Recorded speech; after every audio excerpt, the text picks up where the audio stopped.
Hey kids, hexrayvision here with another episode of Tech Talk. I believe this is number 25 that we're going live. We've got an all-star panel of guests here for you guys. We'll go clockwise, starting with Whitney. Go ahead and introduce yourselves real quick.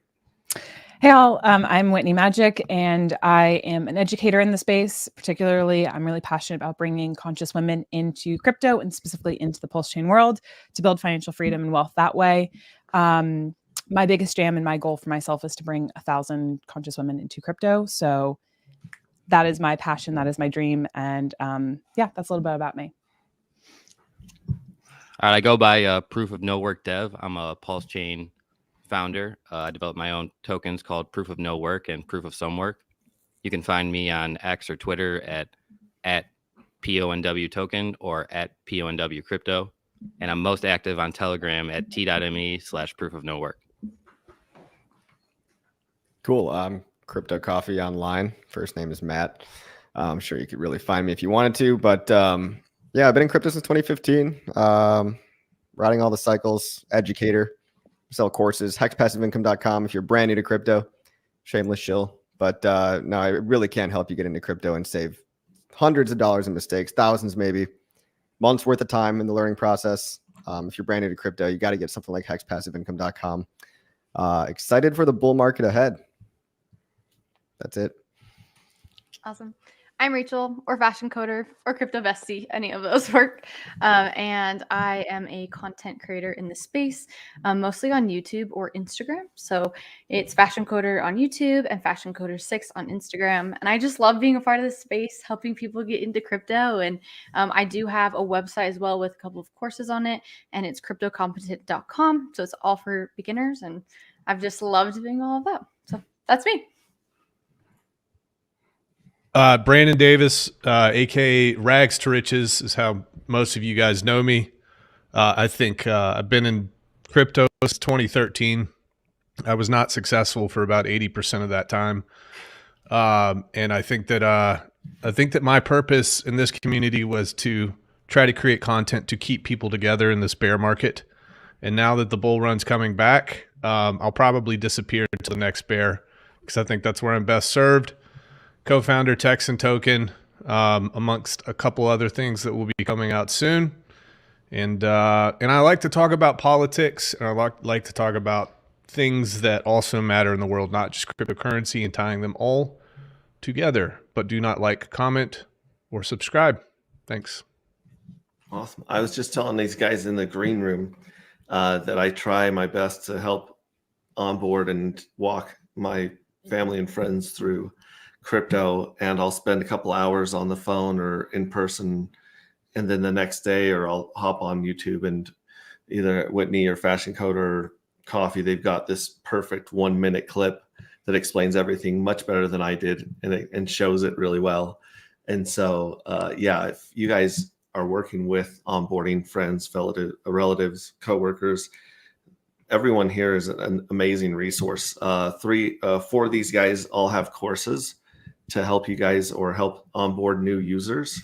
So Whitney's got a course, Coffee's got a course, Fashion's got a course, Brandon's got a course. So definitely check these guys out. I'll have their link trees and their links in the notes as well. And both Fashion Coder and Coffee have Patreons that are very valuable as well. If you guys want to jump on those and be able to message them and get an inside scoop and a little bit more attention from them. So a little shout out there. Also, as you can see, I'm wearing my Crypto Bestie t-shirt. I got this on the Black Friday sale. My wife and I both have them. and it's very comfortable. So I've got a link for Fashion Coders merch in the notes as well. So Thanks. yeah, check that out. So we seems like we're in a dead cat bounce right now in most of the coins and ecosystems that we're in right now, or possibly we've hit the bottom.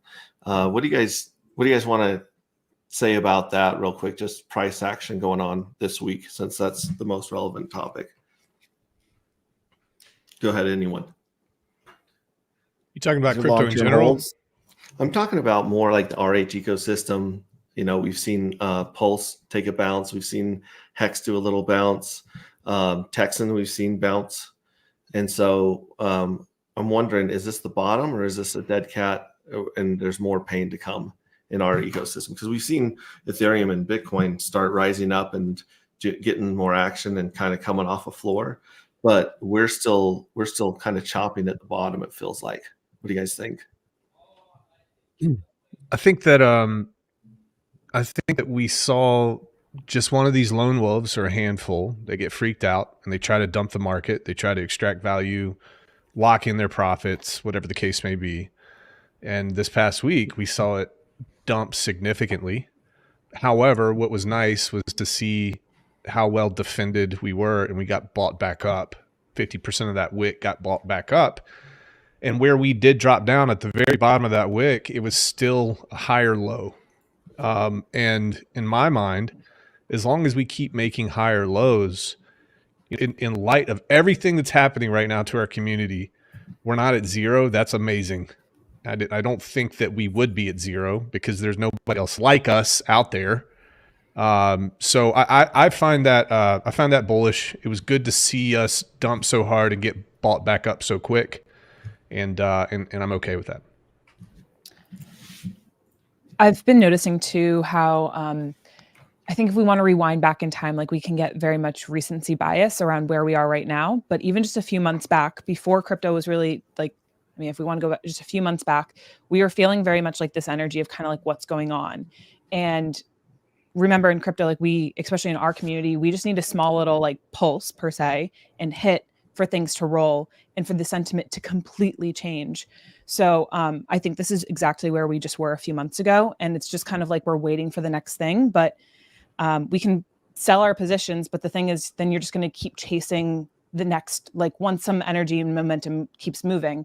And so I think now is just a time to like come back to like your overall intention of like, why are you in the space and what is your thesis around being here? For me, it's very bullish. Yeah, I mean, you could have had cheaper prices in all of September, like half of October. We're literally back at prices of just over a month ago. Little correction. When things go up, they often correct. It's not really anything crazy. People that are overly focused on what's happening right now and not thinking about the future and what things could be, you're missing the point. Like that's not really delayed gratification. There's always going to be something pumping while your coin is not pumping. Things aren't one for one correlated. In general, yes, the whole space does rise and fall as more money comes in. But, you know, there are periods of time where you'll see Bitcoin going up and then you're going to be, sad Squidward watching SpongeBob from out the window. And it's just not all, it's not all fun just buying and holding. But if you focus on every negative thing to come out looking for a reason to sell, then you're going to find what you're looking for. There's always going to be someone miserable out there telling you to dump your bags. You get what you focus on. So the fundamentals have not changed at all. The metrics, the on-chain metrics, like I don't see daily active users dipping. I don't see any of the community just going away, giving up. I see more and more builders than ever before. I see more and more people coming onto the community. We're very hyper-focused on onboarding here, adoption. Everybody here has a course, right? And all the point of that is to get new people in because we're one of the only communities that admits that this stuff only goes up when more people come in. And it's like a lot of people try to beat around the bush on that, but I mean, you need people in. So yeah, we do marketing very well. And I mean, some people just weren't in it for the long term and starting to show. Why isn't my coin pumping when everything else is pumping is like, you're not thinking long term enough, in my opinion. We'll get our time. Just got it. I mean, give it a couple. It hasn't even been 1 year. It's been 7 months. And we're still up versus Ethereum. I mean, nobody wants to point that up. We're up 70% versus Ethereum since what, August? That's nice. It's all framing. Look, like, right. Was it October? We were pumping. We were up 50%. We were taking our victory lap. nothing else was pumping, and now we're taking a retracement and the other stuff is pumping. So, cry about whatever you want, point your fingers at, oh, the link went down for 8 hours. Now it's back up and it's fixed and it's better. But like, there's always going to be a narrative you can, like, something that happened in the real world that you can point to as to, why the price went down, when in reality it's just people are afraid. People wanted to get out because look, if you survive the SEC FUD, I don't understand why you'd FUD yourself out now over something tiny like, oh, liquid loans. Some people got rinsed out of liquid loans and it's game over now. It's like liquid loans has actually been pretty resilient. We saw a couple big accounts get liquidated. Maybe they did that on purpose. Maybe they had no idea what they're doing, but it's a good lesson in knowing your liquidation price if you're going to use that platform. And if you don't like it, you don't have to use it. But I mean, that could have been a reason, I suppose, for the volatility, but it could have just been any number of things. Just people getting antsy, people talking about, why don't I have my pump yet?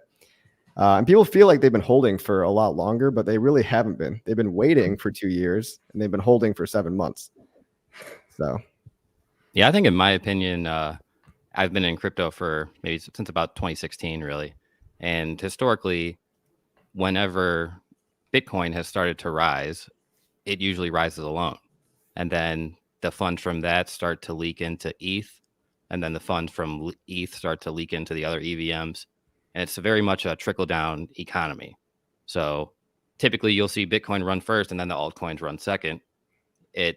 Hex has historically kind of not really followed that narrative, specifically itself. But, I think as the larger Richard Hart ecosystem, the big factor is sadly just the case with the SEC.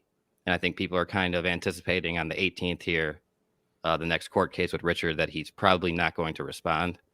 So that might give a little bit more short-term FUD, people like, oh, he didn't respond to the case or whatever. And then you have I forget, it's like the 20-something of January where he actually has the first hearing. So I think there's a lot of short-term FOMO going on of people thinking that there's going to be some type of negative event that might come out of that. And that might be why you're seeing a little bit of the sell-off now. But I think that, like, ultimately after that January case, that hearing starts, you're going to probably, I think that's around the time where this big FUD for this ecosystem ends. Regardless of what happens there, I think that will be a time really about a month from now where you'll start to see the bottoms, I'm hoping, start to form. I'm kind of under the opinion that it's still going to go a little bit lower from here. But I mean, I think we're pretty close to the bottom, wherever it might be. So just hoping that we get some type of good news on that case coming up sometime over the year, because as decentralized as all this is, I feel like it's just a response to me. It's a response, yeah. Just to acknowledge, I think maybe not even a response, just an acknowledgement, a public acknowledgement, that because Richard hasn't even on his social media has really publicly addressed or acknowledged the fact that the case even exists. So I think that's a big FUD point, and if we just resolve that, there's not much else really to hold us down. We'll think of something. Right. Yeah. That's how it goes. Don't you worry. We'll find something to get all afraid about. But no, I mean, I understand what you mean. Like, it is a big point on everyone's minds. I try to think about it like, when you realize fundamentally what Hex, Pulse Chain, and PulseX are, it's very, very extremely unlikely, in my opinion, that they can even touch these products because they're truly decentralized. I mean, maybe they can touch Richard. Worst case scenario is like maybe he pays a fine. Like, I don't see the DOJ getting involved. I don't understand. Like, it's clear that the SEC doesn't understand what they're suing, because they're suing an immutable piece of code, which they somehow think he has like an off switch to. Like, he couldn't even shut it off if he tries. Yeah, they called him alter egos for him. Hex, Pulse Chain, and PulseX are alter egos of Richard Hart in that case. Right. There's a lot of wild stuff. Well, they've got to be able to legally attack those entities as well. So that's why they logically tied that to RH. That's the reasoning behind that. Yeah. But I mean, you've never seen anybody refer to Richard Hart as Hex. Yeah, I think never call him Hex or whatever, that's so weird. Like, it is a fact that there is no Hex company. There's no corporation. And I just, whatever information they got, it sounds like they did the bare minimum research. It sounds like that's not going to hold up. Yeah, they called PulseX like a Uniswap fork on Ethereum. Yeah, there's a lot of facts that are wrong. On Ethereum, it's just, there's a lot of misinformation in that case for sure. Right. And what do you think, Fashion Coder? Something that I'm super bullish about when it comes to this is that we're able now to like run everything locally, right? And so it's like these things don't actually technically exist because it's just something that's code on your own machine that you can run. And so I think that's something that's super cool about decentralization is with that code, it really does disperse it. And so here we are able to run these things on our own. And so how do you go after that? That's really difficult to do that because I mean, I have it downloaded on my computer. I don't know if any of you have downloaded it on your computers. I clicked the button. Yep. I did it. Exactly. And so it's like we run Hex, we run Pulse Chain, we run PulseX, whatever it is. And so that's one of the reasons I'm super bullish on this ecosystem is because we can run it locally. Yeah, the only thing they could do is just intimidate us all into not using it. But that's it. Yep. You know, it's ultimately up to us. We can choose to run the software. We can choose to participate or not. So that's their only tactic at the end. Is just a fear tactic to get people it's the chilling not want to effect. participate. And I don't want to say like it's entire, like there is a very, very small chance all of this could go to zero. Of course there is. Like solar flare wipes out the internet and other really bad stuff could, if they got really corrupt, maybe they could mess with RH like on a worse level that I don't even want to put in anyone's head. But yeah, for the large majority of people, I believe that the fear lives in your head, and the more power that you give it, the more attention we focus on all these worst case imaginary scenarios, some of which aren't even necessarily possible, then it becomes the boogeyman that you create. So they can't stop you from buying it. They can't shut it off.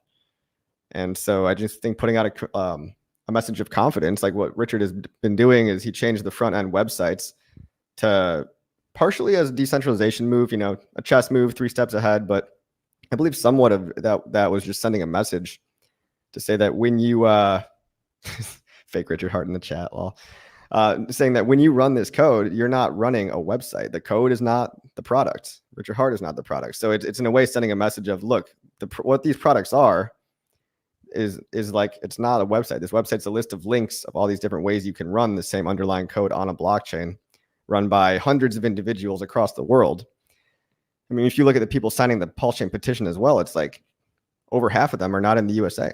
So like the SEC is kind of a US jurisdiction. I don't think they're the police of the world, even though they might think so. We'll see how it shakes out. That, and then also this is probably pivoting and moving towards having a better case in court, being able to bring that point up, I believe as well. Which a lot of the things that he's done, I think, are pointing towards that. I've been super thrilled to see how while we're handling all of this change in our community, first off, it's like commending our community and the people that are here right now of like how we handle change, like in our personal life, because our finances are personal, but then also as a collective community. That's been the first thing of just like realizing where we're at. And I've been reminding myself like, hey, we're building something that's never been built before. Of course, it's going to be uncomfortable for a little bit. Of course, there's going to be change, but we just have to remember what we're building long term. And then the other half of it that I like to remind myself is like, because all of this stuff is going on, like because Richard isn't on, what it's done is it's really invited all of us as community members, like this room that we have here, all of us to be like, well, what is the passion? Why are we here? And Richard stepping away is just having all of us to actually claim our why, for us to like reach out into our communities to be like, hey, these are things that are going to change the world and can change your life too, if other people can see it as well. And so this is really where like, yes, the code and yes, the websites are all one part of it. But more than anything, we're building the decentralization aspect through the messages that are being sent out into the community and really having the community sculpt this network, because that's what we're doing. We're building a network.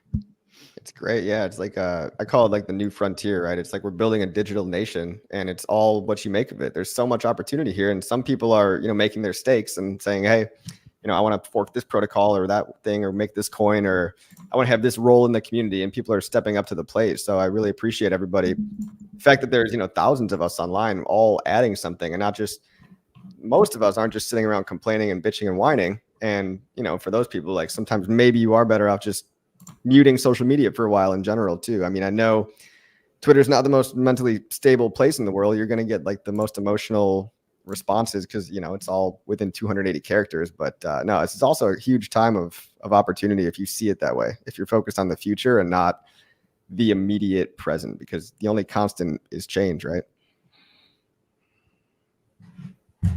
I like that. I look at it as opportunity. I mean, a long time ago, uh, crypto has this barrier to entry, right? It's not as easy as using Venmo on your phone, right? You have to do some research, and it helps if you know someone like you guys personally, that you can call up, or a family member that can sit down and help you with MetaMask, help you with the wallets, help you with the bridges and things like that. But when it is as easy to use as Venmo or Cash App on your phone with a couple of taps of your thumb, the price will already, like that. That's not the time to get in. That's not the time to invest. The time to invest is now, when you do have to put a little bit of time, a little bit of effort, and a little bit of skin in the game. And speaking to almost everyone on this panel, we've been in crypto long enough to lose a lot of money by making mistakes, right? It's like a college education. You're going to spend some time, you're going to lose some money, but at the end, you'll have a skill that other people won't have, that's going to put you into a really good position in the future, I believe. And so when I hear about the IPFS, the downloads, bridging, that's anything that's difficult or takes a half an hour to sit down and learn, I get excited because I know that the price isn't baked in yet, right? So that's the greedy part of me that looks into it. And then the other part is, like you said, we're building a digital nation here. We're a whole new digital society, and It's so cool.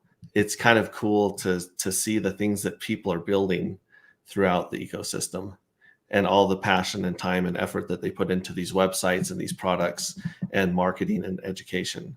So to me, I see that a lot of this stuff that is a pain in the butt for a lot of people as a positive going in the future. Because like I said, it's like the first email took like 4 days, and a team of nerds in New York and California to get the first email across the country. And 4 now days? I did not know that. your grandma like swipes her thumb and sends you something about Trump or whatever.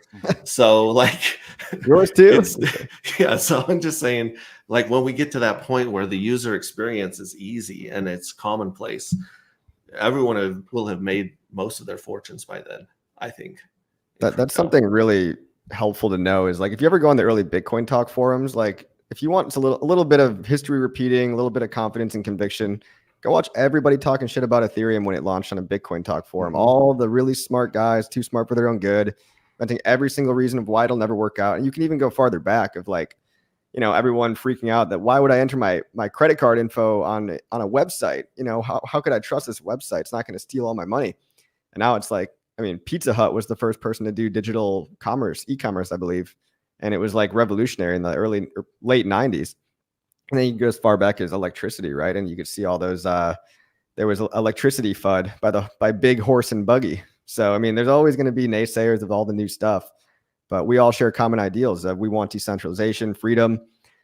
Freedom's not free, so you might have to click an extra button or two. But I think, yeah, it will get easier. We don't live in a vacuum. Things will get easier. But what I love about the community is that we've all shared like a common set of principles.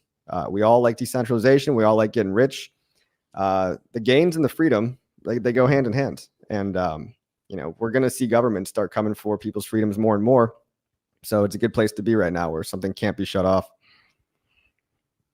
Yeah, I shared a Well, thought along that line on Twitter about how normal isn't necessarily normal. It's just normal right now. Like 500 years ago, it was normal to burn women at the stake for accusations of being a witch. 200 years ago, you could trade humans as property. 50 years ago, they told you it was healthy for you to smoke, good for your health. Like, Yeah. what's normal in the current time isn't necessarily beneficial or good for us all. And maybe this whole move by Richard Hart to have everything with the decentralized front end and something might become the norm, to go away from hosted front ends from all these different communities where there could be vulnerabilities. If you just have it, Richard made a really good tweet about the hash representing the data, like hosted on IPFS. So you visit that hash will never be changed. So you're not interacting with anything faulty. It's really like the most ultimate secure model that you could have. And I really like his thought about that. And I could see that becoming the norm going forward. Maybe if other communities start to realize how beneficial this could be for them and their users.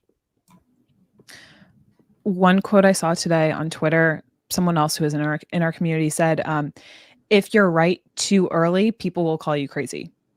And that's I relate to that. Yeah, right. And I was having conversations with even like my family this weekend, and I'm just like, I'm trying to speak about the patterns that are going on in the world. Can you please see it? And it's like, that's fine. They don't see it right now. Instead, they're going to call me crazy.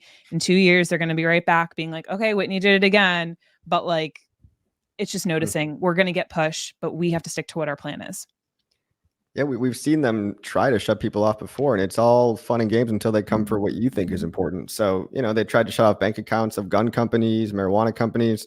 Maybe you don't like guns, but a lot of people do, or weed or whatever. But, we saw truckers in Canada. That's a famous example of what we thought was a free nation, Canada, run by Trudeau, acting kind of like a communist. And that's a slippery slope. And then you've got farmers in the Netherlands.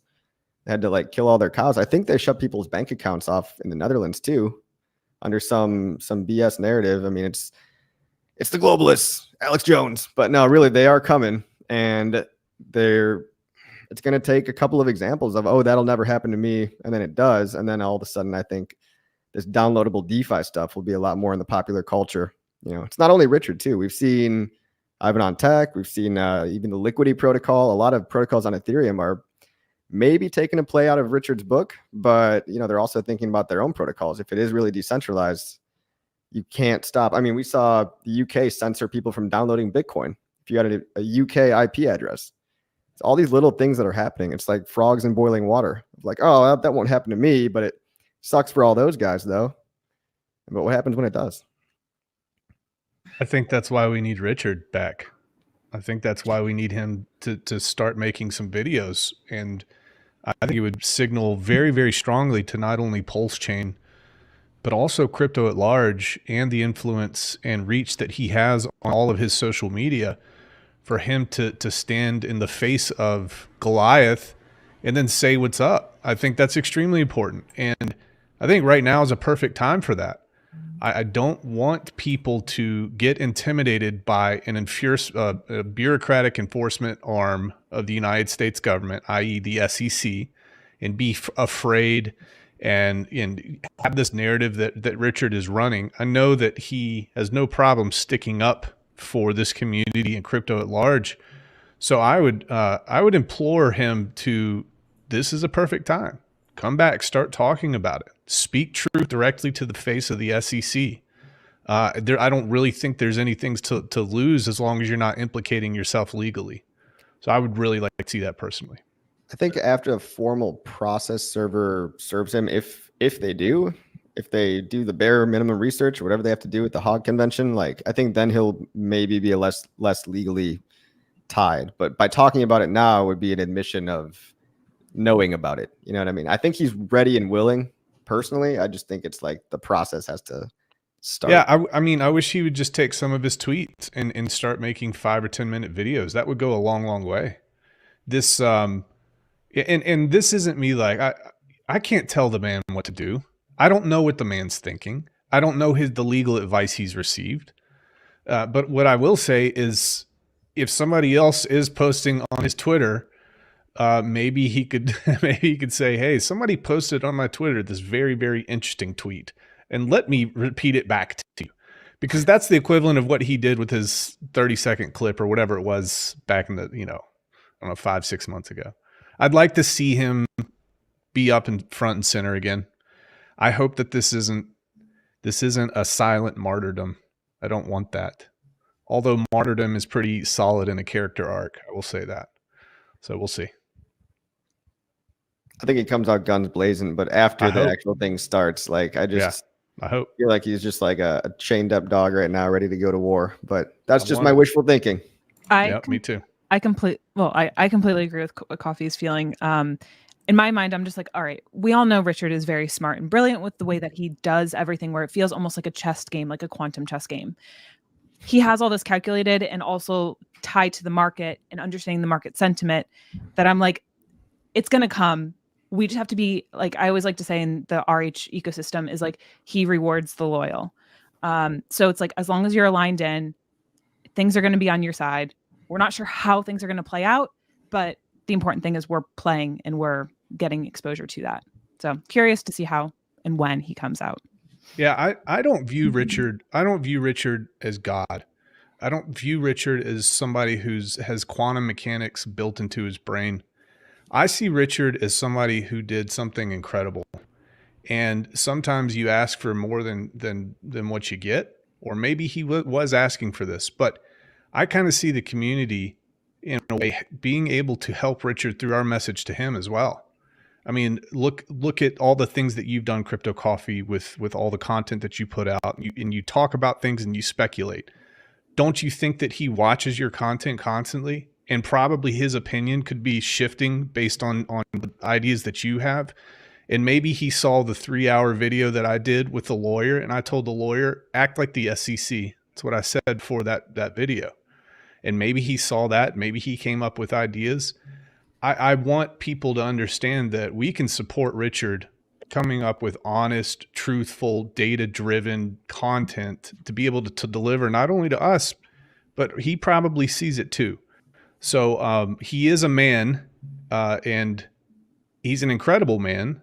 But I hate when the community falls into the trap of thinking that he's a god, and he's not.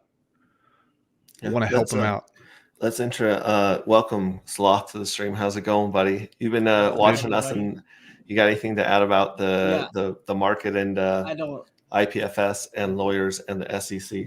Yeah, well, and I'm not merch. sure what exactly I just walked into, but whatever Rags has just been saying, I disagree with all of it. He's wrong.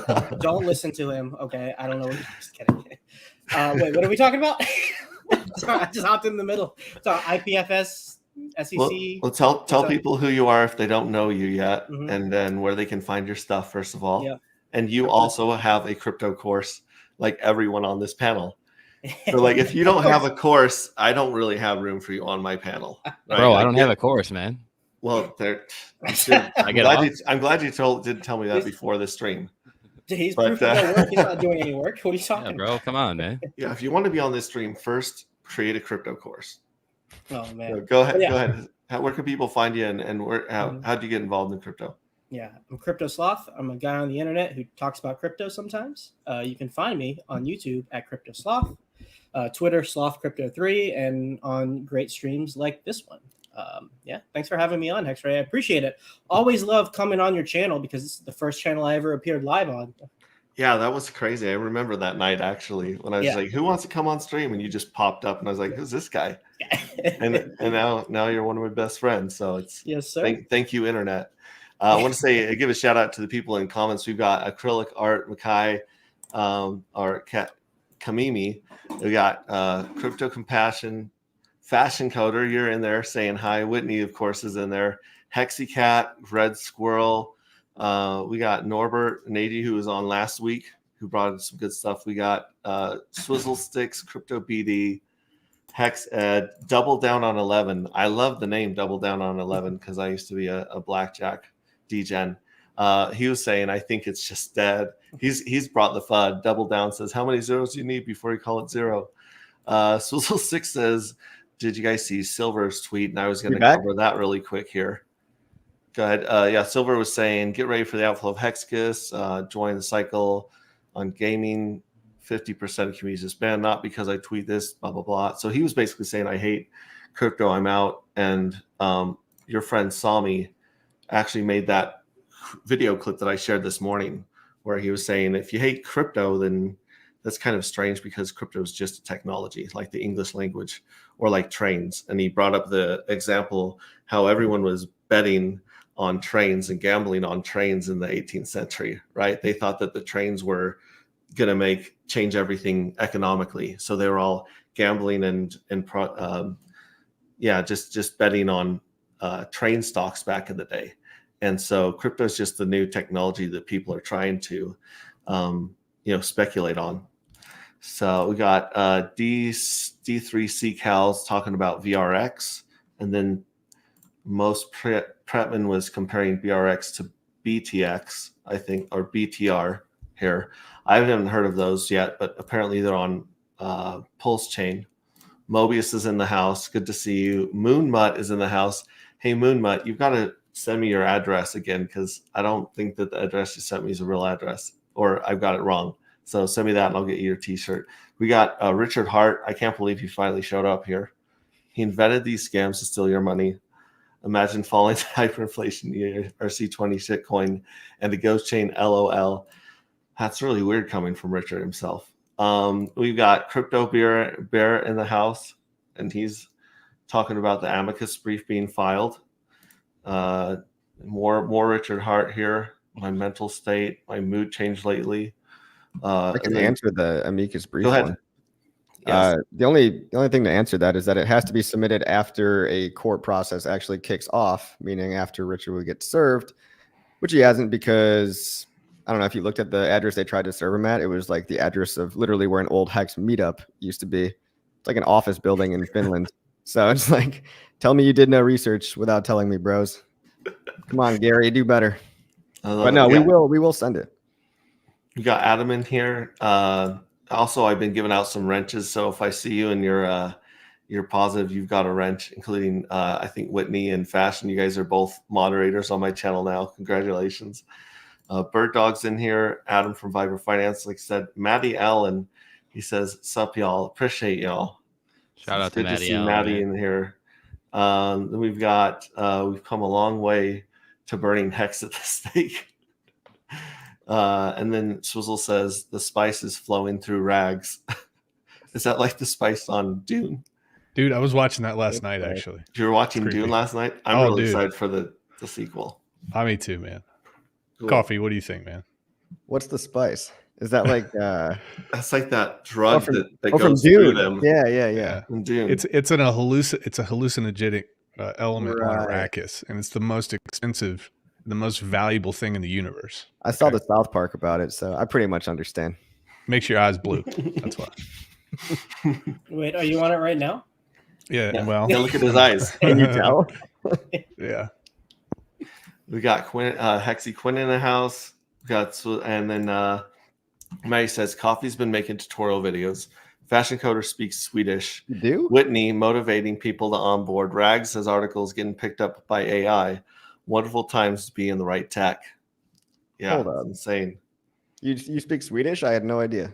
No, I don't. So I'll actually say something for Maddie about this. If you go look at his tweet, he has this AI that will change like how your lips move and will speak the language in like your tone of voice, which is wild. And so it's going to be a part of the Hex conference somehow. But anyways, so Awesome. Yeah. We got Paul here. Says get him Hex live. Part of the mentor team. That's good to see you, buddy. Speaking of the mentor team, we'll be having Gerardo and Corey Costa and Hodpril on here on January 7th. So check in on that. That's going to be a killer one as well. I hope RH speaks at the conference in January. He spoke every year in the past. I don't know anything. Yeah, that would be great to hear from him at the conference. The conference is January 6th through the 9th. So that's going to be a lot, so much information there. And then he says, that's awesome. Defiant DeFi's in the house. Some guy named Crypto Sloth. This is what's good, everyone. David Lee in the house. I know him. He's a great guy. Hey, fam, listening panel discussion. Tap the like. Yeah, everyone tap the like. Come in here. Bring your questions for this amazing panel. Like, how often do you get to like communicate with 6 or 7 big-brained hexicans at a time? So put your comments in the chat. Bright Light 57. All of us will make it. And then some more Red Squirrel coming in. And Crypto Bear says, thanks, coffee. So, yeah, that's awesome. I absolutely love the people in chat that show up here to Tech Talk. So moving on to, we were talking about the IPFS situation, right? Where we're kind of taking control of our own links and our own running stuff off our own machines. I actually didn't know anything about IPFS until I was streaming with PO and WDev about a year ago, because I was trying to update my worldview on NFTs and how they were hosted and how they were attached to the blockchain, and if there was a better way to do them or a more secure way to do NFTs than what we had heard from Richard Hart, which back then was, it's a JPEG, loosely associated with the serial number and hosted on a website. But can you speak to that and what you've been working on there, PONW Dev, Proof of No Work Dev? Yeah, well, the IPFS thing is called the Interplanetary File Storage System, and it allows you to host decentralized files in a manner that anyone can access. So for something like our ecosystem here, where there's court cases or some type of threatening litigation, this is the perfect resource for us. And for NFT specifically, Richard had that whole thing about loosely related to a JPEG that may or may not be hosted on the blockchain or the internet. This IPFS allows you to locate a specific image at a specific hash so that that image is forever stored on that IPFS, so that if you have the link to that image, you own it, and you can show registered claim of your ownership of that hash essentially via your NFT. So that was the way to actually have the NFT uploaded and fixed to the blockchain so that it was immutable and couldn't be changed, because Richard's whole thing was, what if you have, I don't know, the picture of these monkeys and then people just replace it with a dick pic? There's nothing that you could do to stop it unless you have this IPFS hash set up. And again, there's another thing: the contract owner of the NFTs could change the hash of where the images are located on specific contracts. So ideally, to make it completely immutable on an NFT side, you would have the image files uploaded to IPFS, and then the contract owner would renounce all their admin privileges. So then it is truly fixed at forever at that address, and you have an identifier to know exactly where it is. So it's a really good resource, and it goes far beyond NFTs. You're seeing it with these front ends, but there's also, have you ever had some type of super critical data or secret data that you were afraid could get lost or that you wanted to share with others, but felt some type of pressure about? You could upload this information to IPFS, and there's all kinds of different use cases for it. So it's a very powerful resource. And there's other services, blockchain services that exist like this too, but IPFS is the most trusted and most widely used one. So that's the one that we all tend to go with as developers. It's just cool that the whole community is being familiarized with this concept, which is typically, more of an advanced thing. Like, people are used to using HTTPS, which is the regular internet. But when you understand kind of the basics of what IPFS is, I mean, if you don't understand anything else, you can just know that it's the decentralized internet. And the fact that you now have thousands of people familiar with this concept in their brain is a huge step forward in the worst case scenario, but also just in the future going forward. If we decide to make IPFS the norm, it's entirely in our power to do that. I mean, we made Uniswap popular. Before Uniswap, DEXs used to be garbage. I mean, Uniswap was the first good one. And so, again, when I say we don't live in this vacuum, there's progress all the time. Eventually, I think IPFS will be more and more easily baked into every browser. Like, you can go on Brave browser right now and run IPFS, just type the hash in your search bar and just run it yourself the real way, where nobody can shut you off. On Google, you have to go through a gateway, but that could change pretty soon. Google could just add some settings, or people could just migrate over to Brave, which is more crypto friendly, or they could download it. So yeah, definitely recommend Brave browser. Definitely get Brave is good. It's just good to be a couple steps ahead of the game, so there's no central authorities catching anybody off guard years down the line.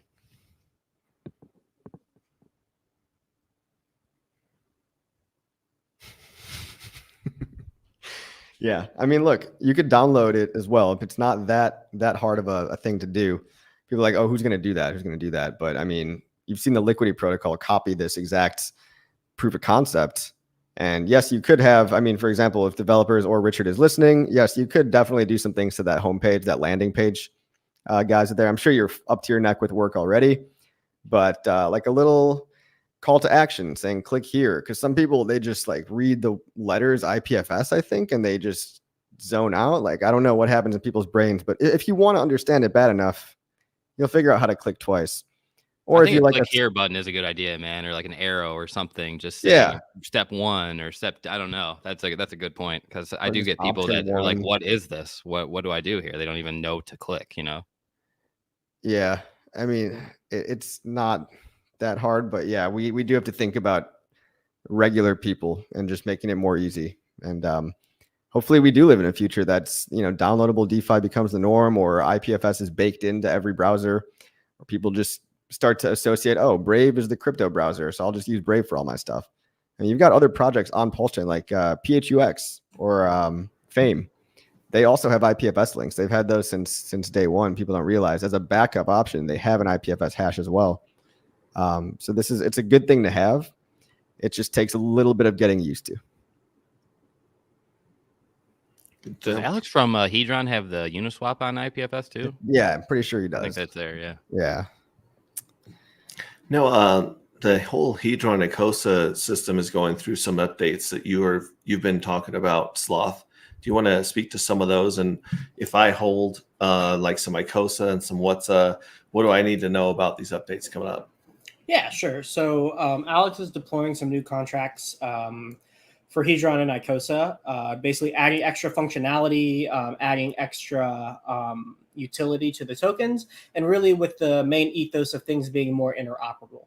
So the main thing to understand about it is that like Hedron on Ethereum and Hedron on Pulse Chain will have the same fundamental utility in terms of like what they can do on the blockchain. What the prices will be may be different, but that's a conversation for a different time. What somebody as a holder or a staker would need to know is that you really don't have to do anything. So we don't have exact details on what's going to happen. We have some announcements from him in the Icosa Telegram. But generally what's going to happen is there's going to be a migration period where you can swap your liquid coins over to the new coins on the V2 contracts, upgrade your stakes. HSIs are getting some tech upgrades and being renamed as HMIs, hex mining instances.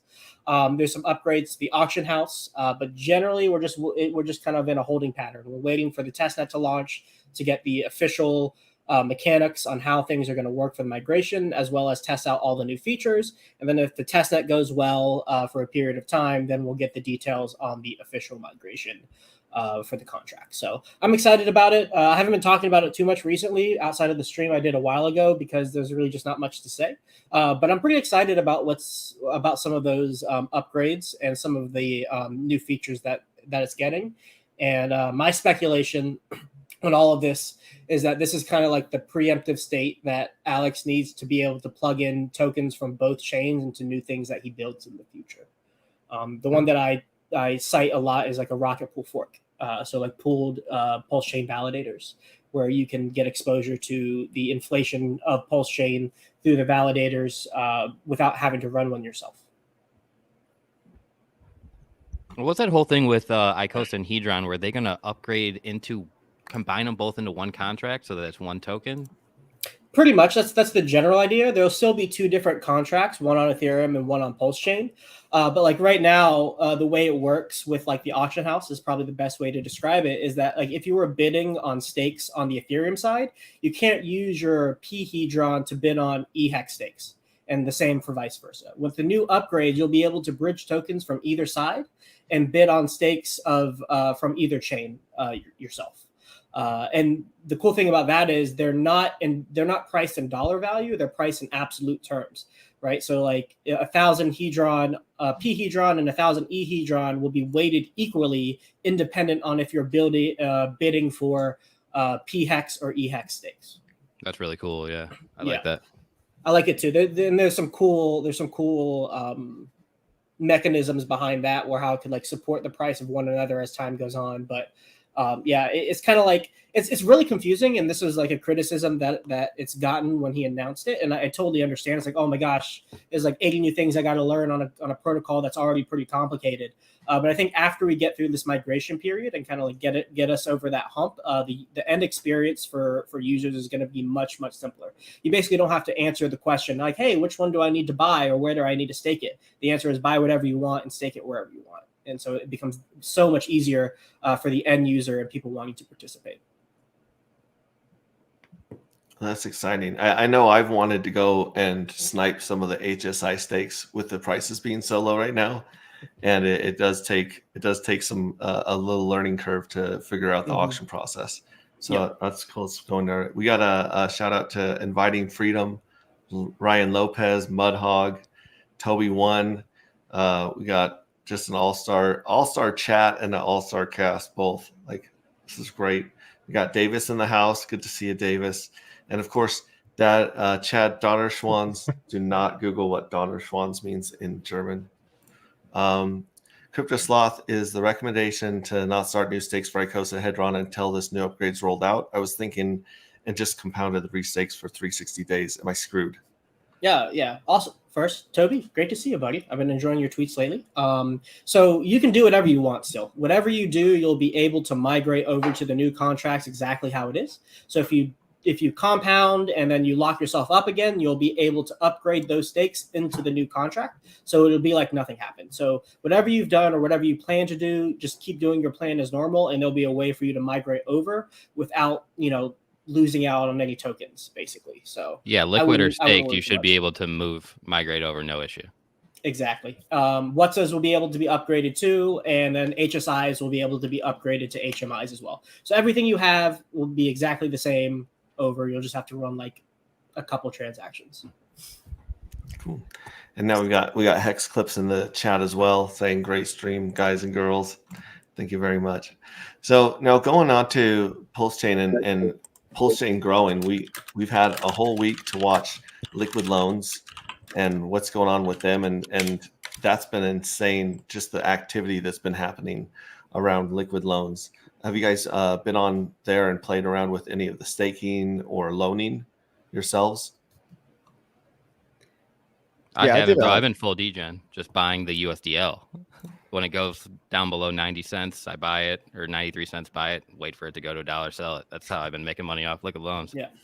I've been very impressed with it was holding like a premium for a while. It was like $1.04, $1.05. I don't know what it is right now. Yeah. Anyone have any explanation for that? It's been like that for the past about 48 hours. It's been about a premium above $1 for the past 48 hours. Yeah. People are buying it so they can stake it in the stability pool. Yep. And because we don't have redemptions live yet, going the other way, you can't really, like, that mechanism isn't there to bring the price back down, right? So it's like the stability pool APRs were like over 1,000 yesterday, and it's like 400 or 500 right now. And a lot of the reason for that is because the loan token has been pumping itself. So like it's paid out loan token, so obviously the APR is going up. The loan token pump. That makes sense. Yeah. There you go. So when you're staking in the stability pool, like you can only stake with USDL. So it's either you're taking a vault or you're buying it off the market. And if there are no redemptions to bring the price back down to exchange for Pulse for $1, then like it doesn't it makes sense why the premium is there, because it's just in demand right now for the staking. Gotcha. Yep. I think it's a cool protocol. I think it's a very interesting experiment. You can wreck yourself, of course, but it can add a lot more buy pressure because everyone's now minting coins on small leverage. Hopefully not a lot, right? Like hopefully you keep your liquidation price pretty low, meaning hopefully you over collateralize at least maybe 5 times. You just always have to keep an eye on that liquidation price. And when you're minting stable coins, you don't want the price to fall and then be surprised that, you just lost all your pulse, even though you'll be left with your USDL. But that's one of those protocols that I think is simple enough for people to kind of understand, especially with the whole team and all the educating they've been doing. But it's tough, in a bear market, it's hard to get people to even care at all. So now we're talking about all these meta, like sub protocols, even the Hedron thing. And it's like the communist coin. It's like, we got to kind of just focus back on onboarding, in my opinion, on the value props of Pulse Chain Hex and Pulse X right now. Not just starting out with, hey, here's this shiny object that's like a derivative product or a tool or whatever. A lot of us like complexity, but we forget that onboarding new people is the most important thing all the time for all these coins. If you want everything to pump, it all starts with PLS, right? People have to buy PLS first to buy all the other stuff. So, I mean, everybody should have some vested interest in just talking about simplifying things for people and talking about how to get in. I would love to piggyback off of that. A lot of the conversations I've been having with onboards for myself has been, I've been trying to talk about finance and specifically crypto in a way that's not like traditional boring finance or like heavy crypto jargon. And so I've been finding some of the best success mechanisms that I've got for people is to actually speak about like PLS and PLSX as like the innovation for people to see almost as like, I like to compare it. I speak a lot about energy for people. but also you can see if you're measuring change, it's all just mattering in terms of like, where is energy or where is momentum moving in the world? And a lot of that is just reminding people, like, stick to the plan, stick to your basics, build a strong conviction around why you're very strong about Pulse Chain as an ecosystem, and make sure you get a mass amount of exposure to PLS, because that is one of, between PLS and PLSX, those are the like bread and butter to the ecosystem. If something's going to take off, it's going to be those that will stay around for the long term. Other than that, get exposure to what you want. But remember, go back to what you're doing and why you're doing it. And for me, I always like to look through it through the lens of innovation. And we can use history in all the ways. Like, I love comparing, if anyone needs like an onboarding tool, like take a look at history in terms of how Bitcoin has evolved from cycle 1, 2, and 3. And you can see how like it starts off at like a 13,000x. And then it goes down to a 700x and then down to a 50x. Like, it's very incremental. And the same thing goes with ETH. Same thing goes with Cardano. Like, use any of these layer ones and you can see the pattern to remind people, like, why are you here? Like, invest in the layer ones, invest in the layer twos. Agree. Yeah. I mean, diminishing returns is super important to remind people. Like, you're not getting that in Bitcoin. You're lucky if Bitcoin doubles from here. Very, very lucky, very generous. But yeah, think about the risks of, I tell people sometimes, I literally view it like it's too risky not to be here right now. Like, what is the risk of being in the traditional system? You know, we saw Silicon Valley Bank fail. We saw Signature Bank fail. We saw a lot of centralized services fail, and it's only going to get worse. So, I mean, at least having some stake in a decentralized ecosystem. And then I prefer one that's newer, that has a huge community behind it. Again, a lot of stuff on Pulse Chain is not reinventing the wheel. So one way to have conviction is you just look at the past, look at Ethereum, look at how well that did. And it's literally just a cheaper, faster clone with a full system stake copy, you know, world's largest airdrop, sure. But we know this concept works, and we're just fixing the primary problem of the fact that it's too expensive on Ethereum for the average person to do stuff. So you have a concept that you know works, and you have a new opportunity to start right at the ground floor, lower than people that sacrificed. And, you know, this is something you could believe in for 5, 10, 15 years. I mean, this could be a long-term play if you think it's going to be around. I think we've got critical mass since a long time ago. I think we had critical mass in Hex, and now you got that spilling over. Of course, some people are going to be kind of bandwagon speculators, but the people that are still here at these, like, pretty close to the bottom, gives me a lot of hope that if you're still here after everything else, we're not going anywhere. You're just keeping on building, keep on spreading the message. And again, it's not reinventing the wheel. Think about the risk of just doing the normal thing and just investing in your 401k or whatever you think is good. Opportunity cost. Yep. Yeah, I wanted to let Fashion Coder give a shout out for some of her links and stuff. They're all going to be in the description of this, but I wanted to thank her very much for coming on. She's a wealth of knowledge and a great part of our community. So sorry I didn't get to catch her before she left. I want to say hi to Academaciated. Hex Glenn's in the house. Somewhere in Hexico is here. And they missed Fashion Coder, but there we go. So going back to liquid loans, I was going to say, I've been staking just the USDL the last few days. I've made more money staking the USDL than I've made the last 3 years of crypto combined. Wow. Like, not that the last 3 years were great, but like, it's the first time where things have been churning and paying out and growing. So if you guys want Congrats, to, man. Thanks. I was going to say, if you guys want to hold a stable coin and get paid on a stable coin, it's paying out 1,400 to 1,500% APR right now. I think it's like 400 right now.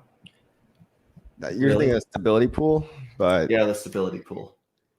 They're all paying out high, and it's going to come down over time. But yeah, Sure. It's nice to get paid in stables for sure.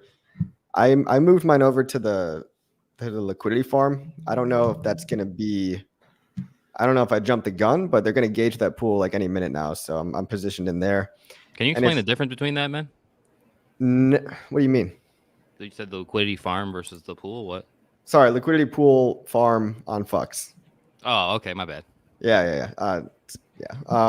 I'm in there. I know they're going to gauge it, but we'll have to see if the APY over there beats the APY of just sticking all that loan in the staking thing on the platform. But I mean, look, it's just another great passive income opportunity, and this is a tool that I think is actually useful for a lot of people. Yeah, you also have to consider the risk that you're taking by holding the different types of stable coins, right? So like a lot of the bridge stablecoin pool on PHUX, and then the Coast stablecoin, which is CST and USDC, both of them have bridge stablecoins in there. So you have like bridge risk, and then you have centralization risk with holding those tokens. So that's kind of like a double-edged risk you're taking on, which could be fine. Like that's just kind of the nature of like where the value is on Pulse Chain.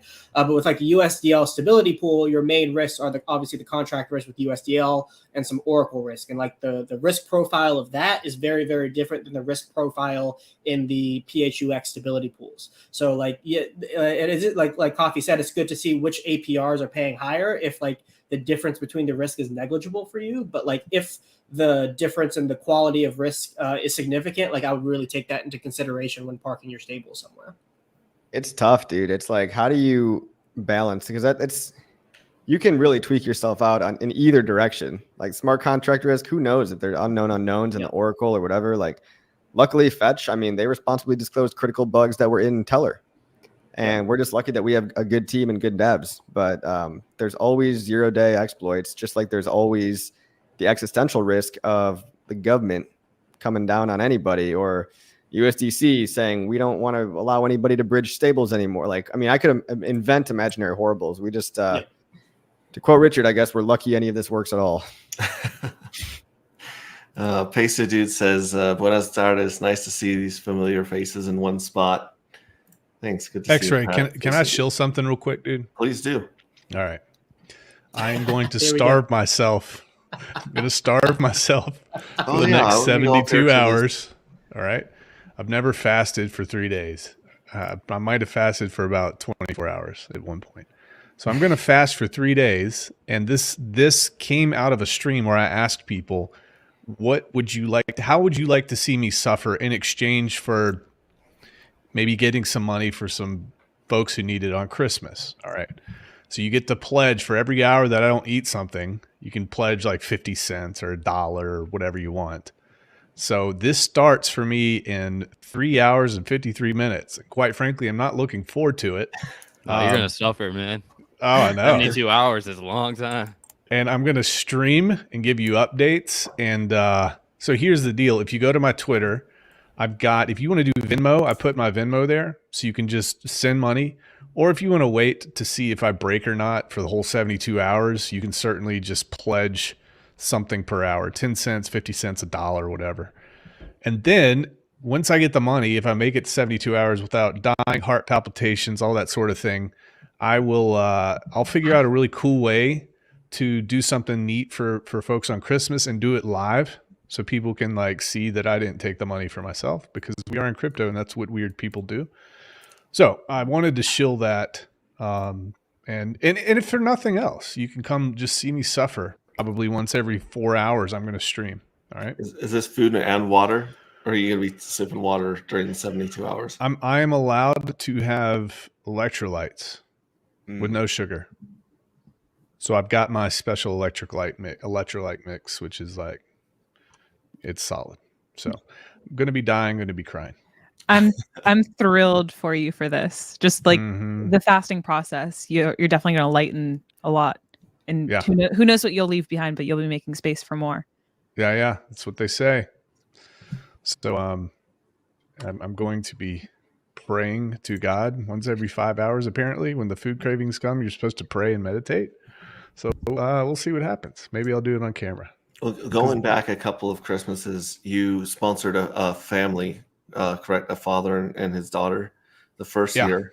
The second year you sponsored a fight club or a boxing club in your hometown or in your area that needed some funds to help the kids there. Do you have an idea of who your victim's going to be this year? I don't know if I could turn back the hands of time, and if I were you, I wouldn't use the word victim. But beyond that, I don't know, man. I had like Walmart layaway vibes going on, like just going in and paying people, paying their layaways off, or finding somebody in line that has a bunch of toys and just being like, hey, I got this for you, just something like that. So if you guys can come up with any cool ideas too, I'm open for it. Coffee, I know you did some stuff like that, right? Yeah, I bought people's groceries one time. it felt a little disingenuous, like trying to capture it on camera for the views. Mhm. Yeah. But I think they understood. A lot of guys just said, no, pay it forward to the next guy. I'm good. I don't need it. And Cool. I mean, I had that happen like 3 or 4 times. Maybe I could do a pay it like, here's, you want $10 or double it and pay it forward type thing. There you You want go. 100? Yeah, that'd be kind of cool. Yeah. I mean, on Christmas that's the time to do it. Mhm. It's hard because you got to have like a guy, if you're going to get it live, you got to have someone else filming, or you're just awkwardly holding a selfie camera, selfie stick the whole time. Yeah, I was embarrassed. Like I thought about that too. I'm like, I'm really not doing this for views. It's not about that at all. But I just think it's cool that we can always represent Pulse Chain and Hex folks, which we have, and hook people up. I think it's awesome. Yeah, it's a Yeah, net yeah, positive. yeah. It's not So- like I know you in particular are not doing it for the Right. clout, but you still don't want it. You still want it to be documented. Like, It has to be documented. 100%. yeah. It has to be. Yeah. Hex Futures Hmm. says, hungry, angry, happy. I did a bunch of sleep during the angry stage. So there's a Well, little heads up. If you guys want to start with me, there's a bunch of people like Freddie Quote. A lot of people are starting this with me here in about 4 hours. So if you want to, hop on board. I'll probably stream. Right, I'll start streaming around 7:30, and then smash some Reese's to the face right before. Hopefully they're fresh out of the freezer, sir. Enjoy All those. right. Awesome. Yeah. Thank you for bringing that up. Yeah. I appreciate that. Now, I do want to go back into proof of no work, Dev. You've released, back in the day, you released a couple of NFT collections. First was the Richard Hart one, Not Your Keys, Not Your Crypto. Is that correct? The first series that you minted or let people mint. And then the second was the Vampire series with Jack Levin, right? Yeah. Just a And have troll you- of Jack Levin, basically. Yeah, trolling Jack Levin. What about, have you done any other NFTs or releases since then? I did do one other NFT, but it never really got any traction. I did a Trump NFT, but the thing only got about like 8 or 10 mints. So actually, a couple of days ago, I should talk about this.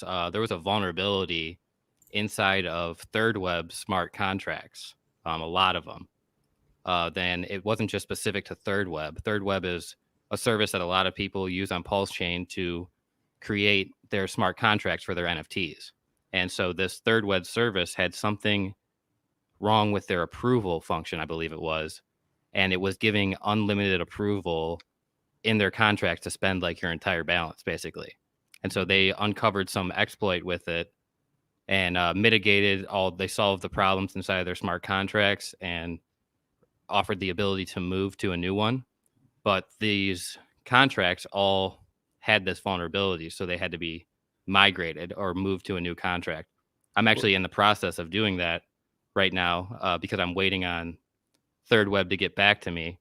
There's an issue with the Pulse Chain network. For whatever reason, the copy clone NFT projects, like say you had Bored Ape Yacht Club on Ethereum, when it got copied over to Pulse Chain, the Third Web provider doesn't support it on their front end for whatever reason, all the NFT copy clone contracts.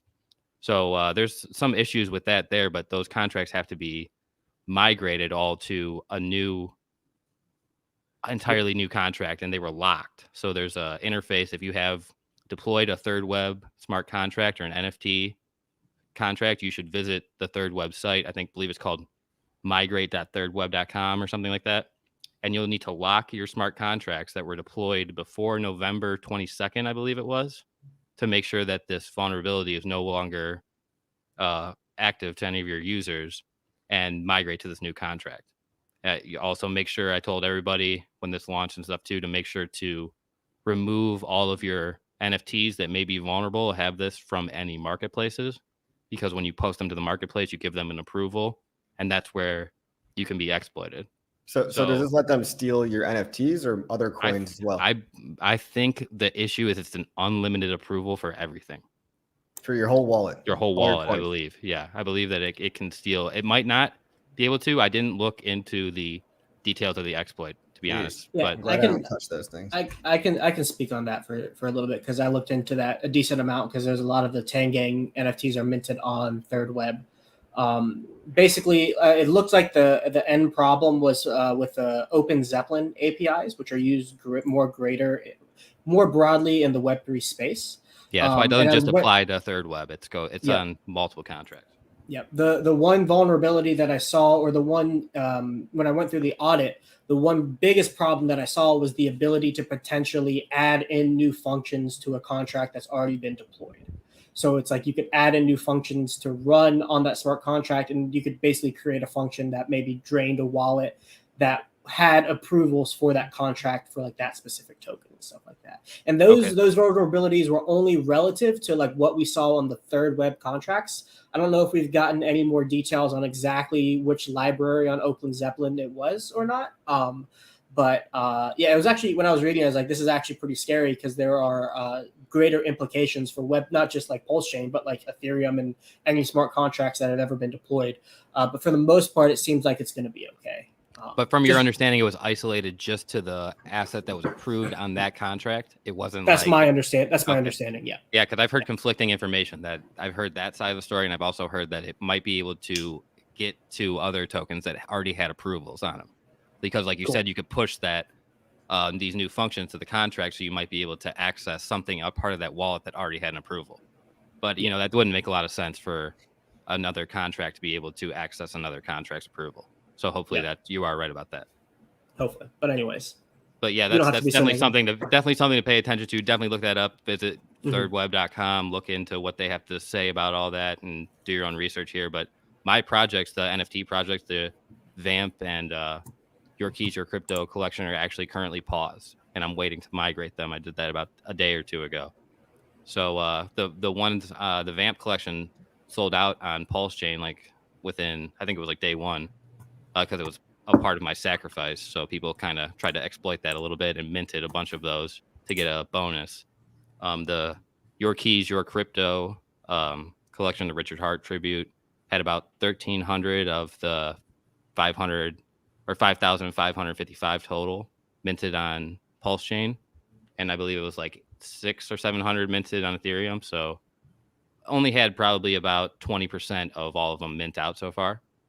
But I definitely need to get those websites back up live, so they won't be live probably for another day or two.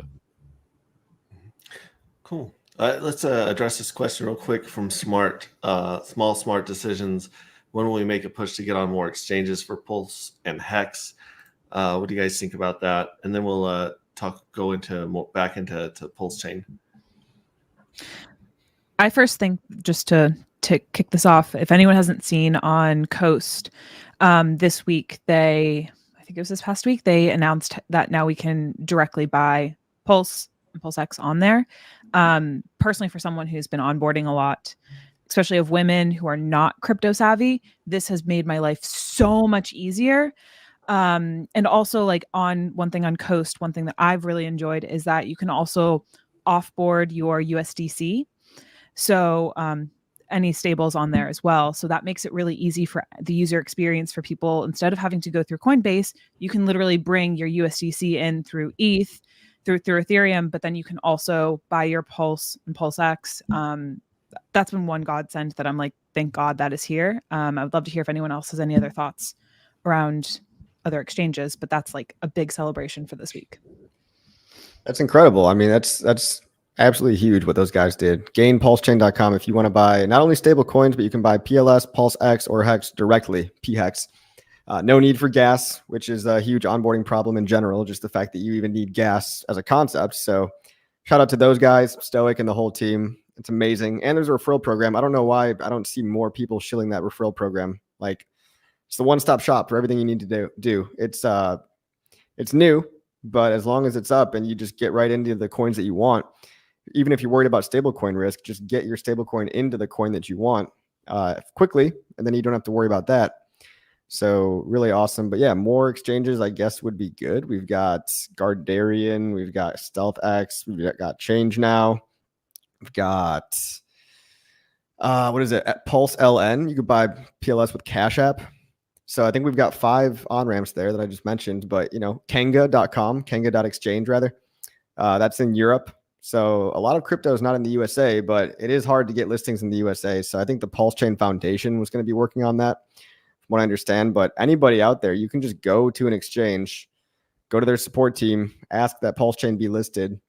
That's one thing you could do that beats complaining about not being listed. Yeah, it's like a simple support ticket. You just go and ask, hey, can you list these assets? You can do it on almost any exchange very quickly. Yeah, they might not, but the worst they could say is no. And I guess if you get 10 or 20 people, they'll all file the same support ticket. Think about it. It's a win-win for them too. They should want to have us there because we'll bring more money to their platform. They'd be lucky to have us. Sorry. Yeah. No. If you pay for it, you can definitely get on. Okay. Yeah, I don't like to the bribes. No. And here's the thing. It's MEX C and all sorts of these. They will list you, but you're going to be required to set up a wallet that you actually have access to. You control the wallet, but they're going to pull from that wallet to be able to fill back the liquidity if it gets chopped up. So you can negotiate those fees as well. So if you have like 10 people and you guys are really hell-bent on getting on a really cool exchange, because this is just telling you the name of the game in this industry, they'll send you a quote and you can negotiate with them if you're really wanting to get Pulse Chain on one of those exchanges. You could be looking at like $1 million bribe fee, extortion fee. I mean, it's not depending on how big it is. Yeah. Wasn't like Binance 20,000? Yeah, Binance $1 million. If you get to the lower one, that's probably like 10,000 to 20,000. Which is fucked up when you think about it, because let's say any human being tries to withdraw more than that. Like that's why you don't use these exchanges in general. Yeah. So it's and here's the other thing too. I saw this back and forth on Twitter, and people were talking about there's literally no downside to getting an exchange to list your project. I'm like, bro, you haven't been around. That's so true. Watch. I mean, how many times did Hex get destroyed because one of these exchanges got hacked and drained? We see it so many times. Poloniex lists Hex, by the way. There's your centralized, another centralized exchange, and guess what? They got hacked, and what did the hacker do? He dumped all the Hex. Luckily, there was only a couple million. Which when you think about it, that's also kind of fucked up. If there was a bank run and people tried to withdraw like more than a few $1,000s of Hex at any given time, they proved that they also didn't even have the liquidity. So when you're trading a lot of these ticker symbols on centralized exchanges, you're not actually trading the coin itself. You're just trading a number in their database trading engine, and they just hope that there's only about 1% or less withdrawals per day or whatever the magic number is. But they can't support a bank run any more than a real bank can support a bank run. And they all fail, man. They almost all the sexes fail and they rug, and there's all these allegations that it's on purpose. Like the guys on the insider have a back door, and they'll just rug the funds, or allow someone else to rug the funds. That's very if there's a need for more liquidity, they will actually they have wallets that are tapped into the DEXs, and they just buy it off the market and then upcharge you. So it's a really big scam. Just be super careful with it. Yeah, that's what Change Now, I believe, is just doing. They're just charging you like a 3% fee to go buy it on a DEX for you. Yeah. Now, if there's enough demand for the asset, these exchanges will come and grab this because they want to make fees on it. So you saw that, for example, I think Pepe, they refused to give any away. They made these exchanges go and market buy it up. I thought that was pretty funny.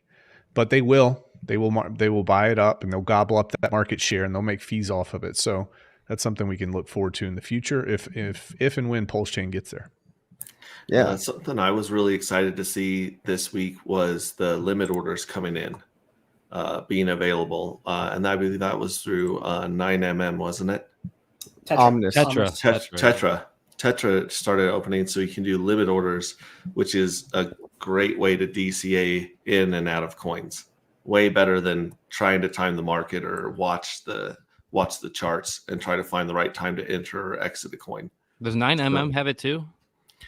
I think you're right. No, they have that. V3. They have V3. Okay. They have V3, so you can do single-sided staking on 9mm, which is cool. And then, like I said, with Tetra, now you can do limit orders.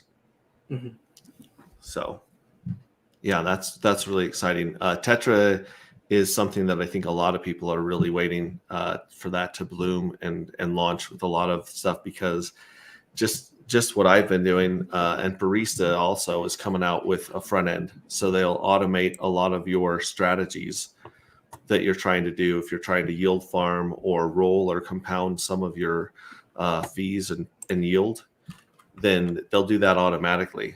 So like that's something I'm really excited about is the automation. It's going to make a lot of this stuff easier than otherwise. It's basically a part-time job babysitting your crypto, and moving it and watching when to get in, when to get out.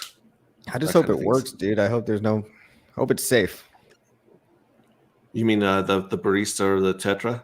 Yeah, all of it. Because when you're connecting your wallet to something that needs allowances on every protocol, routes through every protocol, I don't know. Makes me scared. Yeah, There's that a can big definitely be a risk. security vulnerability there, man. You got to make sure that's safe. I don't know what their audits are like or anything, but that's a huge issue for sure. Yeah. Yeah. You can mitigate a lot of that by obviously not connecting like your main vault or like your hex staking ladder to it. Like the strategies, the when you're running an automation, have it be in a separate wallet that doesn't touch anything, and then you just send money to it and have it send money out. That's a great idea. Great idea. Yeah. But I'm excited for it, especially like we were talking about onboarding. Like I'm sure like Whitney with the people you're onboarding and stuff, if you have like, hey, you explain like these different protocols, you can do X, Y, Z, and their eyes glaze over like, what the hell are you talking about? And then you're like, well, hey, you just plug it into this wallet and everything I just talked about does it for you automatically. That's a huge decrease in activation energy to get people over. You can get them excited, and then you can get them plugged into it immediately without having to have them click all the buttons. Yeah, and one thing I've really been loving is like, of course, I get everyone set up with their lovely hardware devices, but also like for certain people, I'll be like, hey, let me walk you through the bridge. Let's send like one little practice round through so people get like the intimate experience of understanding like kind of the behind the scenes. And then once they understand the long way, I'm like, let me take you in through the short way. And so I think with like each person that we're like working with and welcoming them into the space, it's kind of understanding like what level do they need to be at? Do they want to understand a little bit about like what they're investing in and why it's there? I found it's been very actually empowering for a lot of people who are new to crypto to be like, oh, I understand the bridges. I understand like going from the Ethereum chain over to Pulse chain.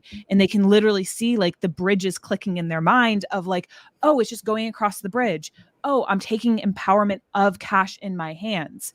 And then when I give them the short route, they're like, oh, this is so much easier now. Oh my God, I can see where like innovation moves in the space and how the crypto world evolves too. So I find teaching people multiple ways helps them understand like how much growth there is in the crypto world, and also how early they are to the game and how exciting that is for them to be like, wow, I am here. And yes, you're like sharing this with me as like my first exposure to crypto, but wow, how cool is it that I know about this project right now? Yeah, you're really in the thick of things, like right in the middle of the huge explosion of innovation. I do the same route. Like I do the long way, the official way. Like I call it like the OG DeFi way, which is like the 5-step process. Get an exchange, you go to Metamask, bridge, whatever, and then like I save the other 5 or whatever methods for a subsequent video in my course too. So I think that's a good way, to get people on board. Yeah, people learn differently too, Some people learn through text, some people learn through explanation, some people learn by doing. It seems to be more though that people, when they actually go and do something though and have the feel and they get to look that they actually clicked the button and did it, they feel like you're saying empowered and like they can do it again and they know what they're doing. So it's definitely nice to get people to just try stuff out because then they feel comfortable for sure. Everybody learns by doing. Everyone. And confidence is built over time. That's like one thing I continuously tell everyone, especially like I'm sure anyone's experienced the trouble booting of like going through tech problems. And I'm like, remember, we're going to run into things. The internet is a wide open place. Learn to ask the right questions, respond calmly. And if not, go ask other people in the space. But like confidence is built. Love it. Say hi to Archie S. Fast. Abdul says, let's talk bribes. We talked about bribes, Trump NFTs, and trolling Jack Levin. Pretty base, to be honest. Hex Down Under says, morning girls. He also, and then Chad says, the guy at the blockchain center, Pulse Chain Foundation, is making a push to get Pulse on exchanges. IIRC, or is that LLRC? In real life? I thought that was maybe, I don't know. DJ Pollywood's in the house. If I remember correctly, that's what I see. Benny Blanco from the Bronx is in here. J Pond is here. Danny Boy says, found y'all, thought you could hide, eh? A bit late, but I'll have to catch it on replay. And then they're talking about condom wallets. So I'm pretty sure a condom wallet they're referring to is like a throwaway wallet, right? I don't It's think a there's separate actually a wallet called condom wallet. I've never heard that term before. Oh, So, yeah. so you throw up a little wallet with a little, I'm guessing just enough money for fees and to run it and just see what happens to that wallet, right? Before you do your. This is a term, I mean, shout out to Miguel, Dollar Cost Crypto, popularized the term itself, but I mean, it's something popular for people to do in the space where you just make a completely new set of private keys if you're going to play around with some of these experimental protocols. Because we don't know that they're all going to be safe, right? So if you want to mess around on 9inch or PHUX or whatever else, it might not be audited. You've got your stack that you're never going to touch. That's your cold wallet.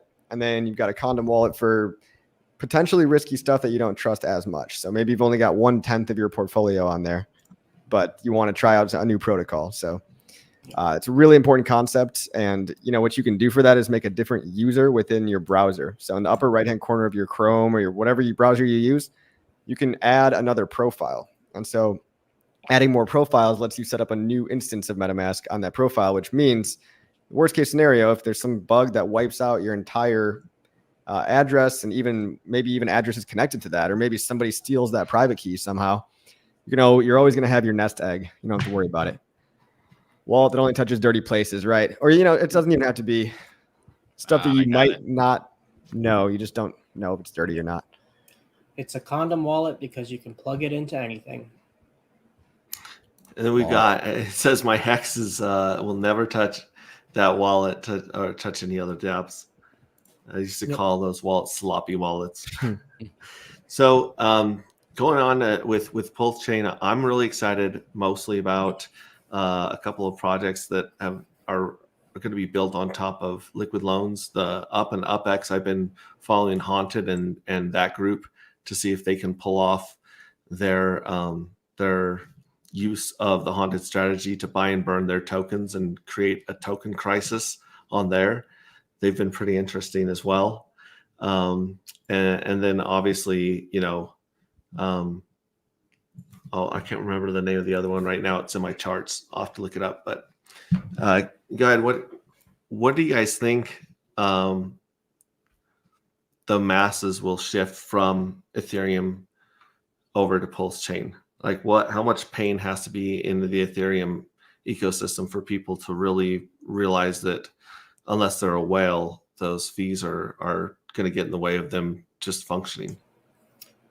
I'll make a quick comment on that with the conversation we were having about the third web exploit. Bullish 0x was really integral in the Tanging to helping everybody in the all the founders and the artists with their collections, helping them migrate. But what they saw a lot in like the help support and the community chats with third web was that people on Ethereum were paying upwards of like thousands of dollars to do these migrations and deploy new contracts and like do their airdrops and everything. While on Pulse Chain, it was like 10 cents, right? So that was actually a really, really big onboarding opportunity, or at least an opportunity to showcase like why the fees on Pulse Chain being so low is such a big deal. You had people on 2 EVM chains deploying art through the same contracts with the same exploit, and the people on Pulse Chain could fix it as if nothing happened for zero. And the people on the Ethereum side essentially had to pay an arm and a leg just to continue to stay alive. Yeah, I saw somebody had to end a hex stake yesterday on both Ethereum and Pulse, and the hex end stake was like 340, and on Pulse it was like 5 cents or something like that. So I don't know how much higher it has to get, but if you start seeing $500,000 gas prices, it's already basically unusable for a big portion of the population. So they just need to get aware of that Pulse Chain is even a thing and feel comfortable using it. What's going to make them feel comfortable using it? I don't know. That just needs probably more of us to get involved, more of us to show people what's going on, louder voices and all that. But it's already bad. It's already really bad on ETH. One thing that I have been seeing on this is so yes, of course, we would like for people to realize more of the problems, but for us to get momentum in the space, that's really what we're doing right now. We're like in the adoption era. We all know this, but we don't need mass adoption for us to get our name on the map. And then, like we've seen with Hex, like the flywheel effect. Once that name gets pumping and people are like, whoa, this is cheap, it's ahead of the time, the masses keep just piggybacking one off the other. And then we create this flywheel effect. So for me, I'm more so trying to go for, I'm like, yes, I don't think people necessarily have to fully grasp the problem of Ethereum for them to understand, like it takes a few people to get it, but for enough for that like flywheel effect to happen, it'll just positively ratchet itself once like it gets picked up. It's just a matter of when, how, who. That's what I'm curious, and like I love playing the game of that, but we don't need mass adoption for us to take off. Yeah, it's Dude, they're not. speculating. Oh, go ahead, Coffee. Go ahead. No, please go. I was just going to talk about the chicken and egg problem of, no one wants to buy unless there's green candles, but people need, they need green candles to convince themselves to buy. So all that kind of helps me sleep at night as I look around. I know we've got critical mass. I know, we've got closet hexosexuals and Altcoin Daily. I bet you he's got a bag of Pulse Chain. 100%. Those other guys, I don't even know all the mainstream dudes are all looking. There's a documentary out on Netflix or on Amazon Prime. Like millions of people have Amazon Prime. Everybody and their mother has heard of it. They just don't want to be associated with the perceived reputation risk. And it's going to kick off. We just need a couple of good pumps. I completely agree with Crypto Coffee. It is. Here's what's interesting. We've got a pretty, I wouldn't say thin, but we've got a pool on the Ethereum side on Uniswap v3 with WETH and Rat Pulse Chain, right? Be kind of cool to be able to see like a 90-day 10x pump and get some really, really big green candles on that side to kind of get the word out a little bit. I would suspect that people smarter than I might be targeting that sort of strategy when things get kicked off, I would just say. Yeah, there's a playbook that whales have. And as long as Sami had a great tweet about how people tried this in the Mintra coin, but it just didn't work because you don't have the activation energy there. You don't have you don't have enough flint to make a spark. So you have that on Pulse Chain. It's obvious. And if I was a whale, I don't know who I'm talking to out there, but you know who you are. And if I had enough money to move the market and make a big girthy green dildo one day, that could really set off a chain reaction. If you do it when the time is right, do it on a little bit of an upswing, maybe one final rinse out period. It is nice the more people that capitulate though, because it's less dead weight on the way up. So if I were these whales, I would just be waiting until maximum pain, which seems to be setting in, but I guess things can always get worse. What do you guys think? Green candles, baby. That's what's going to do it. Yeah. It's the best one marketing. Of those like BitBoy or something just coming through, one of these guys, Crypto ran or something. Somebody. Well, God Whale did it last time. Yeah. You don't remember the God candle that kind of literally. Yeah, and people don't talk about like we're leveraging other platforms. We're leveraging their social presence, right? Because we're going to show up on all those top 10 feeds on hundreds, if not thousands of websites out there. So that we got to leverage that. We got to understand that exists, and then we got to use that to our advantage. And then we have to make it easy for people to get access and to this. And that's why I think that maybe initially Ethereum would be a pretty strong play if somebody wanted to start creating candles there. So people can just go to Uniswap, swap for Pulse, and they start learning about it. They start Googling it, searching it, and then, oh, we can do this. And they see your content. They see everybody's content in here. And that's the key here, I think. I'll give you guys a tip too. If you're making YouTube videos out there, put tags in your video description. When you're making a video, you're going to see an option if you click on more, load more settings. Just take the extra 5 seconds, and you can even go to Rapid Tags. There's a tag generator company or a website called rapidtags.io. You could slap the title of your video in there. It'll make a bunch of tags for you, and put the tags in your YouTube videos, because I don't like the fact that when I search for Pulse Chain, it's just my face on the Google SEO. Like, there should be more faces out there. Do a little bit of SEO, and it goes a long way. Swizzle6 says, was that a God Whale for Mintra? That was crazy. I thought I saw a screenshot of that. Wasn't that God Whale? I don't know who it was, but it did 10x in one day. Freaking wild.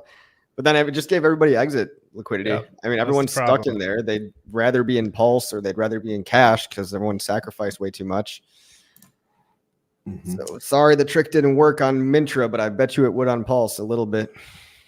Now, here's a website that that Proof of No Work Dev was talking about earlier. It's Creator, but it's spelled Cyrator, right? What? Yeah, yeah. Cyrator is I kind think of it's just how I've called been reading Creator, it. but just, they made it like that for branding, whatever reason. But when the owner talks it, he refers to it as Creator. Okay.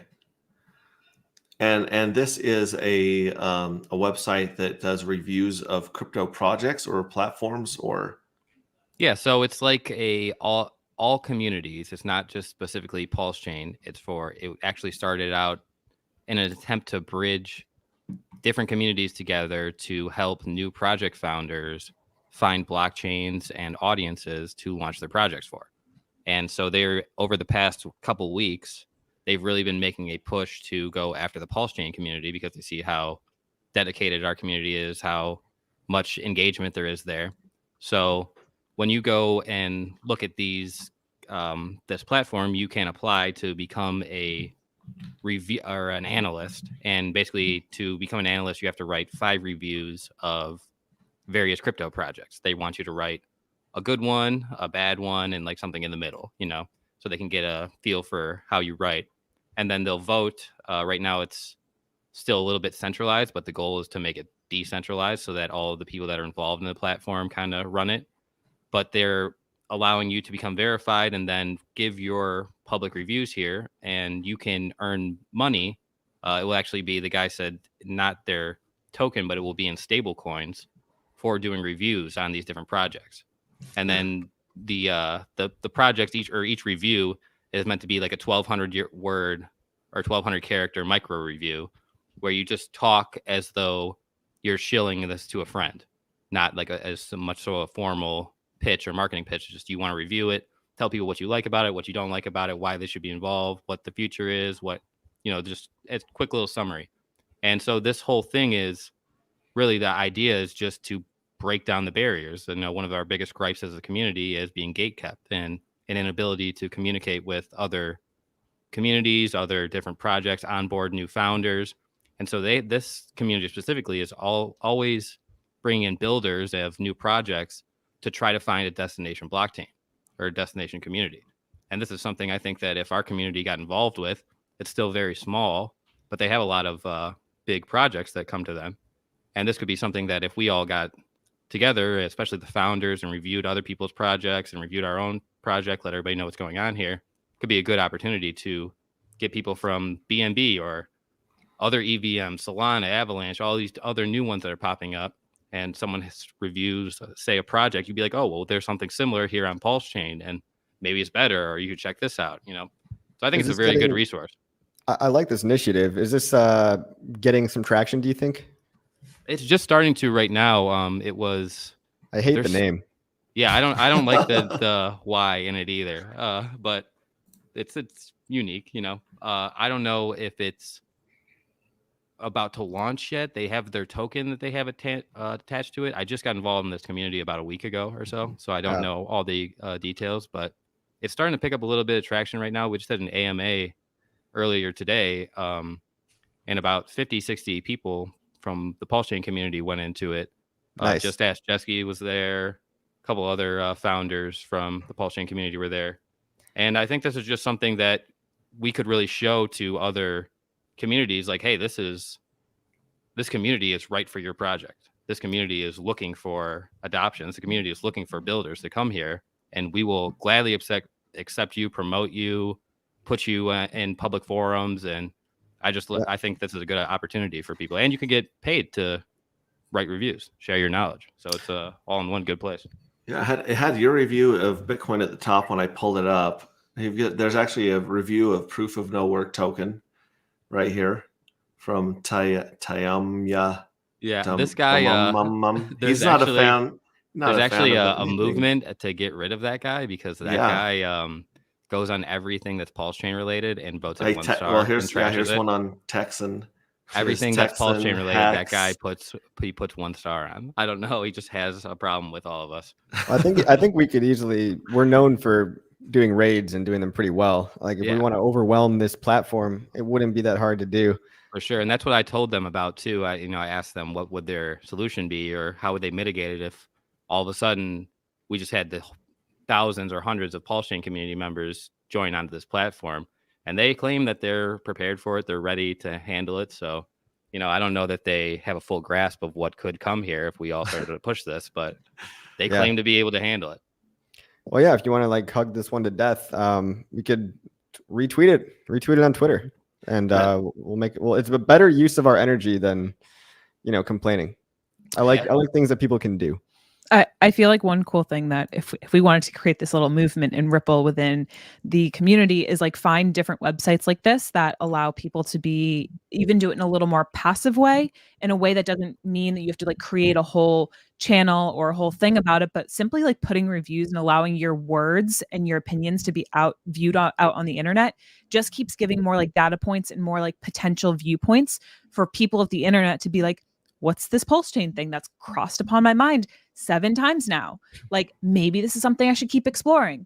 Yeah. And then they know where to go, which is like head on over to YouTube. But like we just need to see the internet as like a billboard of like how many times can we try to hit someone's attention, and it can live in really subtle ways. But like I would even love like as a community to be like, hey, this is a website. Like let's kind of go blow this website up a little bit and like really have the Pulse Chain thing take over the narrative. And just kind of see where that goes. Just a little idea that I would love to see. Yeah, it'd be nice to just have our community's perspective out there, because if you do a Google search or you go into YouTube or something, you're going to see a lot of the prevailing common opinion is negative in a lot of cases, and it's not what we are all believing in. There's a lot of misinformation out there, so to get our side of the story out there would be really beneficial, I think, to people, because there's a lot of misinformation. Different forms of media other than Twitter are super important. If you want to write a blog post for a popular website, I know gopulse.com is doing a paid advertising push to get like press release articles and various, news websites. I don't know if they're that popular, but it's better than nothing, especially for SEO. But yeah, every little thing, every tweet that you do matters. And, to get outside the echo chamber, do like hashtag AI and then hashtag Pulse Chain in the same tweet. Do some overlapping stuff of the trendy topics of the day. That's kind of how you punch out. X-Ray. Yeah. Since your streams last 22 fortnights, it's time for me to go. I have to feed before I go stare into the abyss for 72 hours. Good luck, dude. Thank you for coming. Like I said, so people can contribute through Venmo. You said, yeah. I think we got like 30 million pulse in there already, so that's pretty cool. Yeah, so Venmo, or I created a Pulse Chain wallet for folks who want to go that route. Okay, awesome. And anyway, you can also follow him on Rags to Riches on YouTube, and Rags to Riches fam on Twitter or X. Don't do that, right? Don't do it. Dear God. I've learned a thing or two. So thank you again for coming. You're always welcome. Hopefully we'll have you on almost every Sunday you can make it. And good luck. We'll be following the fast. Oh, yeah. Thanks, guys. It's good to see you, Rags. All right, be good, guys. Take it easy. Don't die. Awesome. That's tough, dude. 3 days. I don't know if I could. I've fasted for about 5 days intentionally once, where you did like a really small meal, like a little bit of fruit, a little bit of cheese, or like a little bit of protein.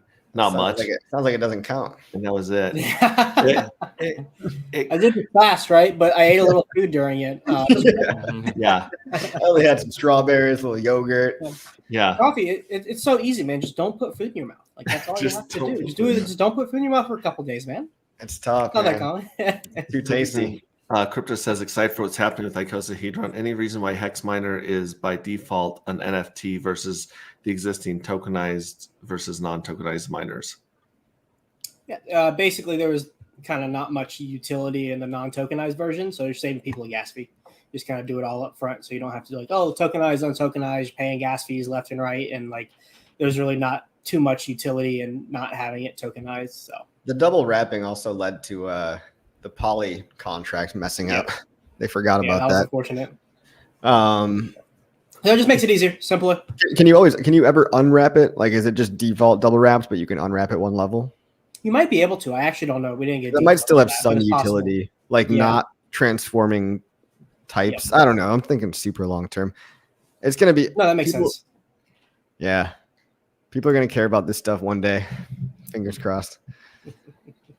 Well, just hey, that I care about. complexity. I already care about it. So I know, what I do you say? know. That's it. I do too. I'm just saying it's super like not user friendly, but I did want to go back over here over DCing out, taking some profits. Danny Boy says limit order placers are going to be the clear winners in this next bull run. I feel it's going to be fast and violent AF this time around. I think I kind of agree with him on that. I think we're going to see a lot of people trying to front run the halving in the spring. yeah, You know, so I think although that might not be the kickoff to the actual bull run, I think we're going to see a lot of turbulence and a lot of volatility in the spring where people are hoping to front run the next Bitcoin wave. Well, And also go keep ahead. in mind the front running on January 5th through January 10th. That's the ETF window. So there's that, and then you've got mid or late April for the other Sell the News event. But it always seems like it's fast and violent. But I agree. Like this one could be even quicker. What with all the world and stuff. We got Hex Future says 1 million P Hex available. Check out DeFiPuzzle.xyz if you haven't already. Is that the picture? They haven't solved it yet. Hold on. Bro, it's so hard to solve that. Really? You have to think of the words, which you don't know the words of, which the seed phrase could be, and then you have to check to make sure that those words are actually seed phrases or like possible characters. You know? Well, you can just look up the BIP 39 letter. Yeah, word that's what I was list. going through. But like, you know, there was say like there's a girl in the picture. Is it a girl? Is it a woman? Is it female? What is the word? You know, what did the thing they put? It's just all a guessing game. And then Avocados there's and thousands of combinations. Yeah, I put it through AI. It didn't give me the answer, so I stopped trying. I was I will say we had when I did my first scavenger hunt, I released all 12 words, but they were in the wrong order, and I thought it would take people a long time to break it. And it was broken within 30 seconds. So once they had the words, there's something out there that just tries all the combinations for you. But yeah, here's the image right here. DeFiPuzzle.xyz, 1 million hex tokens. And you got one, two, Like you three, see like four, a bunch of bulls or whatever in the back there, right? Yeah. Like the only Bull. word that I could find that was similar was like cattle. It wasn't bull, it wasn't horn or whatever, you know? So it's like little stuff like that. You're going to have to search through the photo and then find it. And there's only like 4 or 5 specific. There's obviously avocados, obviously peanuts, right? Obviously a jar or whatever there, but vase. what else, you know? A Vase. I've seen vase in seed words before. That's right. Yeah. Yes. Can you send me that website that puts in every combination of words? I don't know what it is. I just know someone used it on me. I was thinking it might take a while for them to crack, but someone somewhere found something that cracked it right away. So if they have the 12 words, it's very easy to figure out what it is. But yeah, you're right. You guys, someone's going to figure out. Of course, and then you got, I don't know, maybe glasses, phone. Like what's going on in the relationship between the women there? It feels like there's something going on. Like one is really happy, the other girl is like afraid or something or scared. I don't know what could those words be. Mystery. Yeah, that's crazy. Finbear just woke up. What's up, Finbear? How you doing, buddy? Good to see you here. Red Squirrel says I got 24 possible words. No idea what order. LOL. Half is a word too. And so isn't it 24 words? It might be 24 words. I thought this one was only 12, but It's 12. I thought that they said it was 12. 12. Yes. Yeah. So yeah, go if you guys want to try and get 1 million hex. That's one way right there. Let me see if I can fix my camera again. I was going to go through some of the charts that I follow. If you guys have any other charts or coins you guys want to bring up, we can pull those up too as well for go over those. There we go.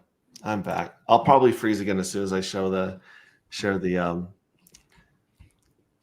deck screener screens. But we'll start here. Add this one right here. One thing that's popping to my mind that's a little off topic. Yes. But one thing I just would love to bring to the community onto people's consciousness and awareness is like right now we are sculpting the community. We are sculpting the narrative of what we want to see more of. And so just remember that like the power of your words, the power of your tweets, the power of the energy that you put out into the world is what you're literally speaking to. Like, I want to see more of in this community. And so if people like, yes, bring your troubleshooting and your things that you have genuine questions about, but also be very cognizant around like, honestly, like the negativity you bring to the space, the energy that you do bring to the space. Like you are sculpting the narrative, whether you think that your voice matters or not, it's creating a chamber of some sort. And so personally for myself, I've really been enjoying speaking to the things that I want to see more of in the community. If anyone follows me, you know that I talk a lot about consciousness. There's been a lot more of that that's come in the world. And I find that that's been activating more levels in our community. So just like little side tangent, there's what I wanted to plant in the community. That's a great thought. I want to echo that because it's contagious, negativity or positivity. And be careful because you could, I mean, you really are the way that you feel. Like you will focus on other people that are like-minded and they'll be attracted to you. So do yourself a favor and at least don't, drag 10 people down with you in your downward doom spiral. Take a deep breath. Everything is actually awesome, depending on how you look at it. Like we're in a really amazing place. We're better off than we were a month ago, right? Like I like to talk about the links. Oh no, a link went down for 8 hours, but now we have a website that has all 6 links on it.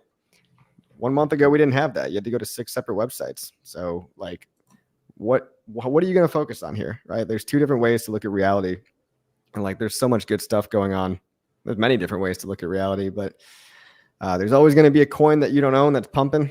There's, you got to sell yourself on it before you could sell anybody else. And you have to take care of yourself before you could take care of other people too. Like a lot of people have this weird, like communist mindset of like the group should be pumping my bags for me. I mean, it's like, well, you can say you could take that, but that's kind of a helpless approach that gives up all your individualism and your power. So you could do something, you could do nothing, but at the very least, don't be in that negative. Yeah, and I've also got this in the show notes as well. GoRealDeFi.com. Grab that from Coffee Stream. That's a great place with a lot of information. Shout out to Orange Max. Max. Yep. Jinx. Yeah. Shit, I can't talk. So this first chart here is the Mintra. This is the candle they were talking about. That thing just went insane. Jesus Christ, dude! Look at that. Yeah. Someone was just taking a shot at that one right there. I saw bad. the Pulse Alert spot do that. I immediately went like, okay, I'm going to go sell my tokens now. By the way, is it just me though, or are you seeing that Pulse Alert bot? Like maybe this is just me getting what I focus on, quote unquote, but I'm pretty sure that I'm seeing a lot more bridging into the ecosystem. There's a lot more large bridge alerts going off, almost as if people are positioning like 500,000 USDC here, 50 Ethereum there. Like these are big numbers. It definitely has picked up over the past week or so, Yep. for sure. For sure. I've seen more, like the ratio of bridge in to bridge out is getting more favorable. I don't know if it's still net in, but it's like I'm seeing more of the 6-figure bridging in. And it's actually nice to see the big swaps between the tokens too. That's cool to see as well, seeing where people are positioning their bags. And the USDL borrows too. We're getting that too. So that's nice awesome as well. Yeah. Yeah. So that bot's been super, super informative on the timeline. Cool. Shout out to that guy. Whale chart? Yeah. Whale hex. Not whale chart. Whale chart. He's Hex. pumping our bags. Now here's one that I learned about from watching you as well, Coffee, which is the checks, which is the combined hex from Ethereum and from Pulse Chain right here. So this is both of your hex if you had the hex before the fork on May 12th. Yeah. So right. I mean, a lot of us are a little less wrecked than the eHex chart alone shows. But yeah, if you were holding before May 13th, shout out to Dipcatcher and Gold Key. They made a combined hex coin where you mint one of these coins by putting in one phex and one ehex into a contract. And it's just a way to put a price chart on the combination of both rather than having to look at 2 charts. So that's cool. I've never seen that before. Next, we've got the Wrap Pulse against the DAI, which is the most, I believe that's the most liquidity right now. We got $398 million, $11 million in liquidity. The volume was 398. But as you can see, it looks like we're bouncing off a floor right here and starting to stabilize around the quadruple floor quadruple 05 range right now. So this is really interesting. Next one I've been watching is the liquid loans, which this one, I have to get the last candle off the screen because it starts at like $88,000 or something crazy like that, and it messes up the whole screen. But here's where you can see it take a hard bounce all the way off of, let's see here, yeah, four zeros and I a think it's one. 5 zeros, didn't it? Yeah, it was below 4 zeros, so it was 5 zeros and like 8 and 9 at the bottom, and then it just, some people have been buying. I think people are buying that in anticipation of the redemptions that'll be coming in about a week, right? That they're going to turn on with liquid loans. So that's quite an impressive bounce right there that loans is on. Next one I've been keeping an eye on is Titan X. As you can see, the smiley face is where I got in. I like to buy. I like to buy the tops of everything, and I don't have smiley face on the other charts, but I'll show you on the other charts. But yeah, I aped in on day 2 because of the way that things get more. The difficulty gets turned up, and the minting and so forth goes down. The price has been going down, even though they talk about the liquid amount of Titan X, right? So the liquid amount went from 20 or 30% all the way down below 10. But just because the percentage goes down doesn't mean that the supply is going down, because people are minting, and this is in its inflationary stage. So 8% of a much larger number still puts more sell pressure on the market than 9% of a smaller number, if you know what I'm saying. Exactly. I'm not sure if I'm saying that very well, but yeah, the percentage, the liquid percentage go down, but until this thing truly becomes deflationary, which I think is, months down the road, or actually maybe even years where it goes there. But it's got a nice support kind of going up here. We'll see if it keeps that trend or if it breaks below there. The next one I got here, and if you guys have anything you want to add about any of these projects while we're on the chart, go ahead, chime in. Be right back. Okay. Next one we got is Up Token. This is the one with Haunted, and those guys want to just deploy the Haunted strategy on liquid loans in the next 3 or 4 weeks. And they're going to take the yield that they make off the Haunted strategy and getting the yields from liquid loans and buy and burn the token. So the Up token started with 21 million tokens, and they're hoping to burn it down to as small as possible. So that's their chart right there. You can see it definitely did a big bounce. And then there's another token called UpX, which basically it's the same kind of idea as the Up token, where they're using the Haunted strategy to buy and burn their own send and receive token.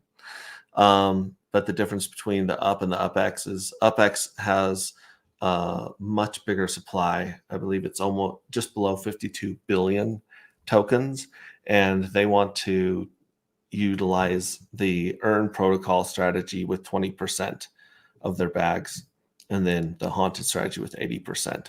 So this one is it's kind of like a one-off, but it's got different supply. It also has the Benevolent Wallet, which is the wallet that they're using to create yield on liquid loans and Earn. The Benevolent Wallet for the X is about 3 times bigger than the Benevolent Wallet for the Up token. So okay, yeah, I was going to ask you why it seems like the community seems to be more excited about UpX than Up, but that Benevolent Wallet is much bigger, huh? It does seem like about 3 times bigger. And then also there's unit bias. Like they're looking at all these zeros over here. Right. And it's that whole thing of what if it goes to a penny, right? And speaking of what if it goes to a penny, we've got the Texan on both chains. Here's the Texan on Ethereum, and it looks like it's kind of found pretty good support here, around 5 zeros and a 2. Hopefully it maintains this, and this is where it takes off from. And then Texan on Wrapped Pull or on Pulse, that one is having a harder time finding a floor right now. So if you guys are believers of the Texan token, these might be some good entry prices right there. So, anyways, that's some of the charts that that are on my watch list that I've been keeping an eye on. What's everybody here think about WBTC, the copy clone? It seems to have a huge community behind it. I don't know why. That's the wrapped Bitcoin on Pulse? Yeah, the copy clone from ETH, I think people just see opportunity to control a narrative. Same thing with P-Dye. Like, hey, I hope it pairs, but I doubt it. I'm not really in it, but I do have like some DAI that just got forked over. Luckily, I'm not buying WBTC, but an interesting experiment in social consensus, because really all this stuff is just worth what we think it's worth. So yeah, it has no redemption value. So it's really weird that people are shilling these narratives that they think like, oh, this Bitcoin's going to go to the Bitcoin price and reach parity with it. But I feel like it's a dead end road, kind of like a waste of time. But hey, I mean, at least you're playing in our sandbox. Like, at least you're here. Oh, that'd be awesome if it pegged. That'd be so much fun. Everyone would lose their minds. It's good marketing chaos. too. Yeah, it'd be so much fun. If these do a green candle, it's just it's just another billboard to say, look, we've got meme coin degeneracy. Come have fun over here. It just seemed like Richard Hart supported that one specifically. Oh, with WBTC, well, he also tried Pepe, right? Yeah. I mean, he tried Pepe. I think he just tried to spur some of the communities coming over, but it didn't seem to work. Like the Pepe community didn't seem like, a lot of them just kind of like spat in his face, right? They were like, yeah, I saw this. They were bragging about dumping all their tokens and like bridging. Yeah. I made it onto one of their spaces once, and I was able to ask them directly, either Paul EX or one of those guys. I said, hey, are you guys going to go get your free Pepe over on Pulse Chain? And they like kicked me out and said, there's no such thing as free Pepe. And I was like, oh, well, that was fun. That was worth sitting there for 15 minutes with my hand raised. Yeah, trying to give people money, man, and they're denying you, huh? Well, and, the statement there is no free Pepe is true. But I mean, for like just a blanket statement. But if you had Pepe on May 12th, you do have free Pepe with that, if you start with that premise, other than there's no free coins, there's no free money. Sure. And yeah, Don remembers that when they waited in line. It seems like the only two coins that I've seen were other than PHEX and EHEX, right? People are still valuing EHEX, obviously, and PHEX, but that wouldn't make sense. We've kind of assumed that. The WBTC and the P-Dye seem to be sticking because like there was previously no vehement community behind, like nobody was like a DAI maxi, but now you've got a dude on Twitter called P-Dye maxi. It's like, because I mean, it kind of makes sense. Like they didn't have any pre-existing biases or team, so have fun. I mean, it's interesting to see how the world's largest airdrop narrative is playing out. Like a lot of people, they're squandering opportunity. Like you could hype up Pulse Chain and double your Pepe value. People don't see it like that, and maybe they will in the bull market. Yeah, I definitely thought a lot more people would be aping over to Pulse Chain just to drain the resources out of it, if nothing else, and give us some more economic energy and some more volume over there. But a lot of people have absolutely no clue that Pulse Chain has launched and that they have, these forked versions over on Pulse. And very few people understand how well Pulse Chain runs and how cheap it is. I think it's a better talking point in a bull cycle where people can dump their P coin for the base Pulse Chain and just try to ride the hype train and become a believer that way. But when you launch these things and everyone's desperate for cash and they're all mad that they're wrecked anyway, you bridge them into a new chain and they're just like, haha, free money, screw you guys, and like laugh about taking the money and running. And that's not really what you want. You don't want to encourage more sell pressure during a bear. Yeah, I think we could really encourage people too on Ethereum to screw the copy clone, screw everything Pulse Chain related. Just bridge your stuff from Ethereum and trade it here instead. Bridge wrap ETH and pair it versus wrap Pepe, and trade the wrap Pepe wrap ETH pair for pennies instead of hundreds of dollars. I mean, there should be more of a very good point. By the Ethereum community themselves, just be like, why we don't even have to support the Pulse Chain. Really, we could just trade our stuff there for pennies instead of dollars. But that, of course, involves bridging the liquidity there, which is not there right now. Very good point. And people, I guess, are obviously nervous. Like, it's a new bridge, it's a new chain. You don't just want to be the first person on there. So I get that. But Right. over time, that's a totally valid narrative for people to spin up. Yeah, I would love to see it for NFTs, man. I think there's such a thing. I talked to a bunch of developers and founders about trying to develop some type of NFT bridge, like a universal NFT bridge from Ethereum to Pulse Chain, because you don't need liquidity pools to trade NFTs on Pulse Chain. They're just bid side, you know. The So you thing don't that I need to do have all know, that liquidity over there. what I do know about NFTs is that when it comes to the collectible side of things, not like the printing concert tickets and stuff that you can use like Pulse Chain and Solana for massive cheap fees and stuff, printing 1 million of one thing, but the existing NFTs they gain their value from being like an exclusive club, like because it is hard to mint and expensive to mint. It's a symbol of status, basically. Like, it's really lame. Like, oh, hey, you're so cool because you got a monkey picture. But like, I mean, I think it's lame. I don't want to burst anyone's bubble here, but You don't want a sloth NFT? I don't have one. Sorry, dude. But like the way, like I was just talking to a whole bunch of NFT guys on Friday night, and they just look at ETH like the blue chip. Like, it's really hard to get people's like. It's really hard to change their paradigm there. So I don't know what the answer is for NFT guys. Didn't mean to shit on your NFTs. I just don't think they're cool. I just know that bridge is such a big issue, man, because like there's specifically like working on development, there are ways to bridge your NFT collection over to Pulse Chain via a bridge, essentially like Richard Hart's bridge.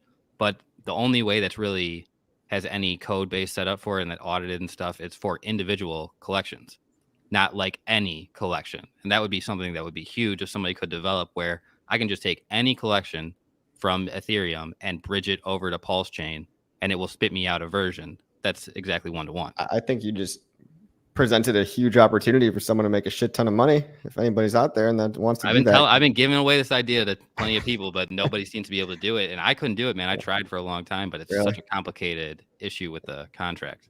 Bridging is hard in general. Like, it's hard to do it. I don't think there's any really decentralized bridge yet that works. Not that I'm aware of, yeah. Yeah, Hexius, who should be joining us in a little bit here, says Solana's top project beat out BYAC and market cap a few weeks ago with funks, if anything, on ETH. BYAC, do you guys know what that one is? Bored Ape Yacht Club. Bored Ape Yacht Club. There we go. Yeah, so that's pretty interesting. There's still a lot of degens in there that want to gamble on JPEGs. I've always been kind of surprised because when the What's a NFT came out, we found and also the Hedron or the HSIs came out. We saw a way for people to use NFTs for actual financial instruments with actual value, and I thought people would grab that and run with it, but unfortunately, not many people have. So I've definitely am looking at NFTs as more of a way to wrap smart contracts and move that value more than art. Although I love the fact that the artists are coming to crypto through NFTs. So that's it's too much utility, man. The degens just want art. They just want to speculate on art. They don't want all the utility and all that. They're like, oh, screw that. Just give me worthless JPEGs. Yeah, Axis Alive is here. He started his stream an hour before this. So if you guys are part of the replay gang, go back, catch his as well. He's got some great stuff. What's it was my first NFT, says Danny Boy. Yeah. So like I will be wrong about NFTs happily. Like there are people making a ton of money on them. There are collections like Bored Ape Yacht Club that have been successful, but it's a game that I don't feel confident diving into because it's all of a sudden you're battling in this really, I don't know if it's saturated. You guys might know better than me, but this playing field extremely. Yeah, everybody's fighting for attention. So how does your NFT procedurally generated art differentiate? Like, why is it Pudgy Penguins that won and not Wacky Walruses? Or like, there's so much silent, like so many dead projects. Well, yeah. Go ahead, Whitney. Little side tangent. So like I find a lot with the NFT stuff, I find, and just trying to like direct some narrative that like, especially in this cycle when we're going to have more people coming back to us around like, hey, like, what do you think about NFTs and all these things? I don't know about you guys, but I really like to be like, all right, like this is what NFTs are. And like, yes, they're a flashy thing, but like, let's actually see like what has real utility in the world. And so it's like, I like to even use these conversations of NFT talk to like pump back into someone's brain to be like, yeah, this is what NFTs are, but this is really the future of where things are going. And this is how you can actually make big money. And then that way we get to actually use NFTs and crypto as an entry point of a conversation to direct someone in to be like, oh, this is real lasting value and opportunity. Like, oh, I'm so glad that I like talked to you about NFTs and that was my initial entry point. But I don't have to actually go the NFT route. Instead, I can actually invest in something that's lasting. But I like to use NFTs as just like a little entry point for attention for people. It's like my point earlier about what's normal now is not always normal in the future. Like what's normal now is these just JPEGs with no utility. But the future of NFTs is going to be heavily utility based, most likely, and it will almost for certainly have nothing to do with JPEGs. So this is just the phase that we're in right now. Well, we're seeing some usage in gaming, right, already. And I understand that. I understand the financial NFTs. If you need to wrap anything, concert tickets or coupons or, companies will probably be using NFTs normally. Hotel stays was a great one. You have a NFT for your hotel that lasts a day and then it expires or whatever. Yeah. Oh, I totally get the, like the private access to this VIP club or something they did do that in the bull market, right? Wasn't there some nightclub that you had to have an NFT or something? Yeah, that was the thing. You had to have the NFT to get into the club, the VIP section or something, I think. Yeah, there's totally a future for them. Like, it just seems like an oversaturated market to me of all these collections. Like, how do you differentiate? I'm not that guy. I'm not the art creator. Well, you differentiate by already having the audience in the first place. So, like kind of like what you said, these are social. Yeah. These are tokens that have verifiable evidence that you're part of a certain group or that you've participated in a group at a certain time. And because they're on the blockchain and that you're able to write code and smart contracts and stuff, you have a one-way funnel directly to your audience that has verified that they've supported you. Right. And that's like what I really see. One of the big utilities of NFTs from a content creator perspective is the ability to rally the audience around a digital asset and then use that digital asset as a way to confer value to your audience. I think it works a lot better if you have a name for yourself already, like the Donald Trump. Well, you have to. Yeah. Of course, those are going to sell out. But when random like Blue Kirby just like rugs everybody, no one's ever seen the guy's face and everyone's pretending he's like the almighty artist, like that was all kind of a joke. I believe we need to rinse that out and get more legitimate. Like I understand, you want to follow Beeple, support his work. He's like been around a while, made a name for himself, and it's tough out there for anybody new starting out. But I suppose as a creator of an NFT, it does help just to actually get your name out there publicly. Maybe have a personality, a media influencer personality. I don't know. Yeah. I mean, that's the big reason why I'm doing an NFT project myself, like the mints on Friday and stuff like that. And it's like I see it as like my first mark on the blockchain, and the people who participate in the mint, like I know that these people have supported me at this specific point in time, and anybody who buys it on the secondary market, I know has given value to somebody who has supported me at this specific point in time. So anytime I want to build things in the future, I have a very, very easy way to filter the people out. I guess not filter people out, but filter for the people that I know are supporters of me and the work that I do. Yeah, like to verify that these people are a part of your group and they can't, because of the hash and the location of all of it, it can't be falsified. So that's a great use case for it. Exactly. I like the sloth too. It's nice. It goes well. It's like what you would picture an NFT being, like crypto sloths. Exactly. Sloth DDS, baby. Yeah. I know you've got like the Tang Gang doing their thing, and it's probably for a very similar reason. We're starting a club. Here's your entry ticket into being part of the club, and one day, it's going to get a lot bigger. Who else is doing one? 9mm guys are doing Pulse OGs. They already did it. OGs. Yeah, that's just those have utility to it. They're using that as their distribution model for their token. So every month you get a drip of the token that when you stake, you get a percentage of the fees. So I actually imagine we're going to see a lot more kind of models for that. You use NFTs and I like that model better than a sacrifice, because with a sacrifice, you're kind of not getting anything up front. At least when you do a capital raise with NFTs to then distribute the token, you're getting something for the money that you put up immediately, that you have the ability to go on the secondary market to sell automatically. And if you want to wait for it to get the drip of the token that you're entitled to anyways, you can. But at least like you have something. Yeah, That's a good point. Yeah, I like that. Mm-hmm. Can any of you guys speak to sandbox lands for sale on OpenSea? Is that like Decentraland? It sounds like it's Decentraland kind of idea. It's like Decentraland Roblox, but on Ethereum. That's where I took my one of my biggest L's in crypto ever.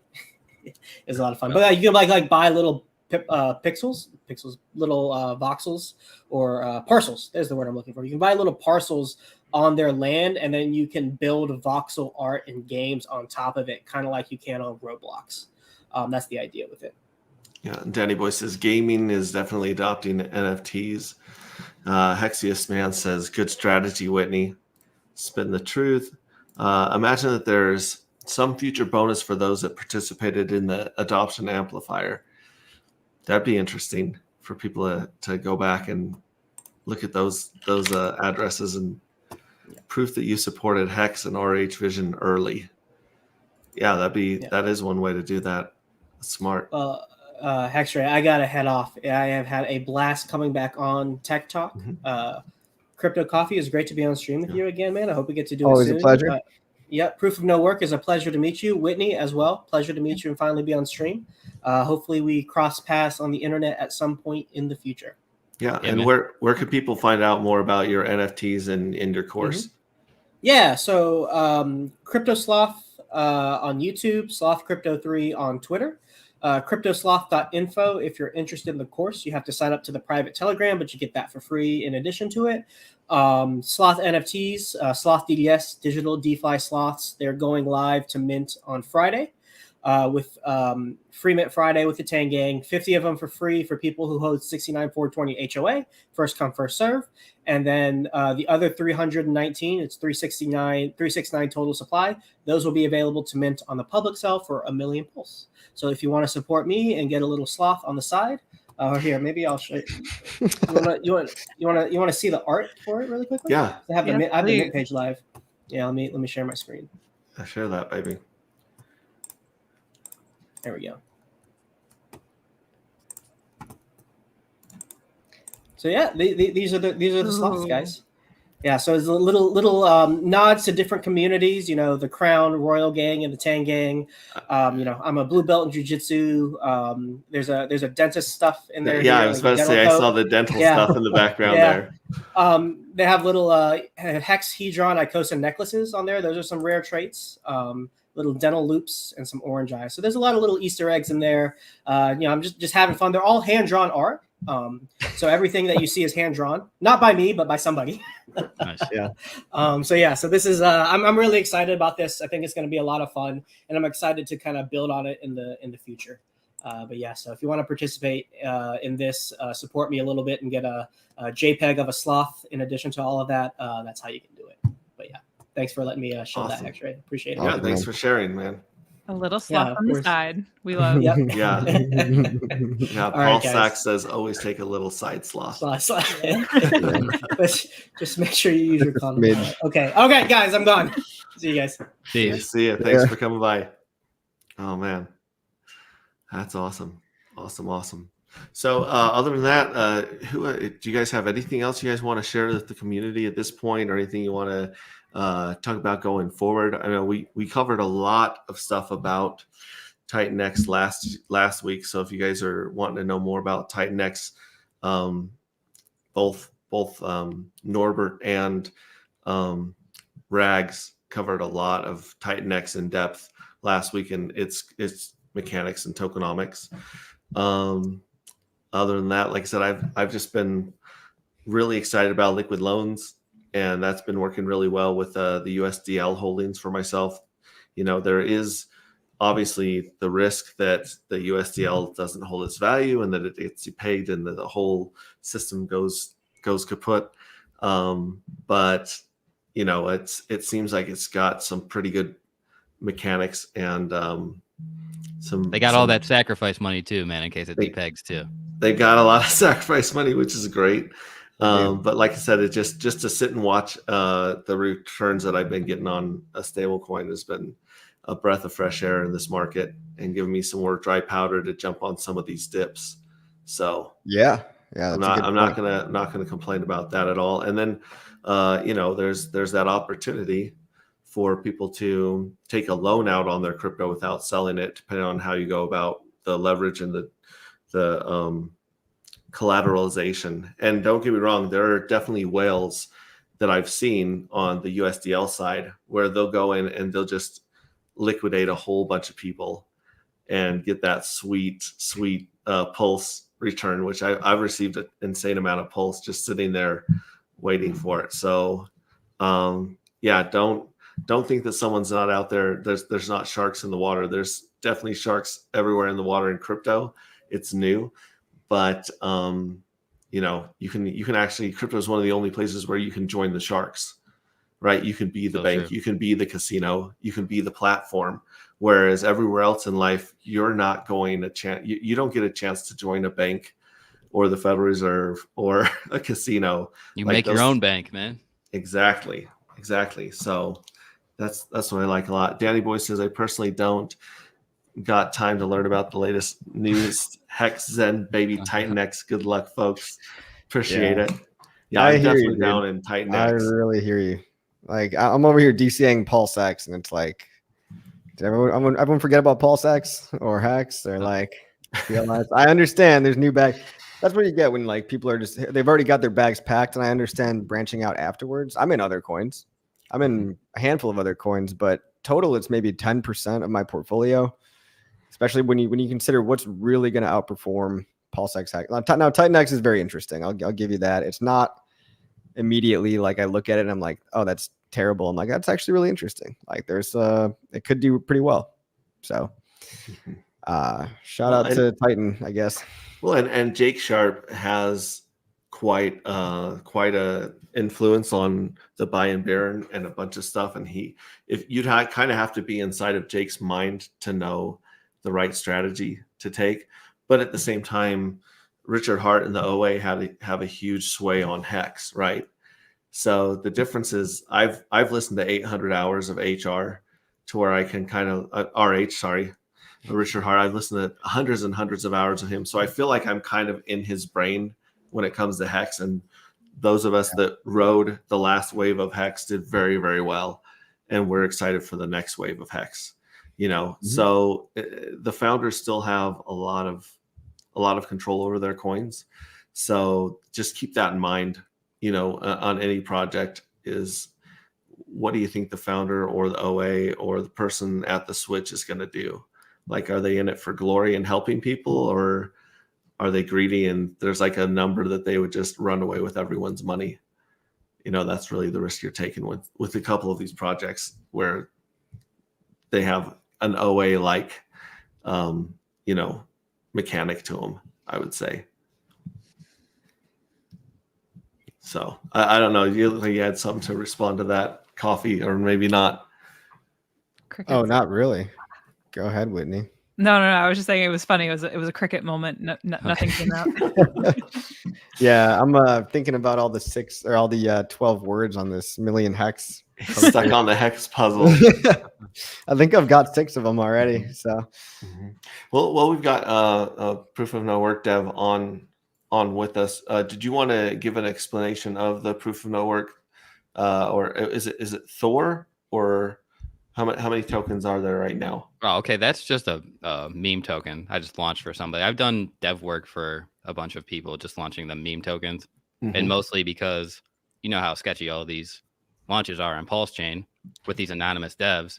They launch a token and then 5 minutes later they rug the liquidity and then it's over. So I've just been launching these meme tokens for people that were gonna launch meme tokens regardless, and just made sure to do so in a trustless way, or burn the LP most of the time and just make sure that it can't rug. But those projects are not related to my stuff, Proof of No Work. Proof of No Work is just a simple reflection token, automatic reflection token. So instead of having to go claim, you just automatically get your rewards deposited to you. Think of it like SafeMoon, but it changes a lot of the inefficiencies that were present in SafeMoon, like adding reflections back to the liquidity pool, which would add one-sided rewards and devalue the token.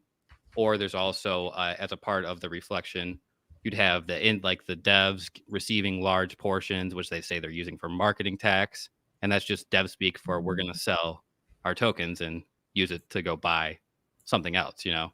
So I removed that kind of stuff. I removed also a function inside of the smart contract has it so that the reflection tax goes to all holders proportionally, but it takes a big percentage of it, a third, and sends it directly to the burn wallet on each transaction. So there's a 3% tax on each transaction.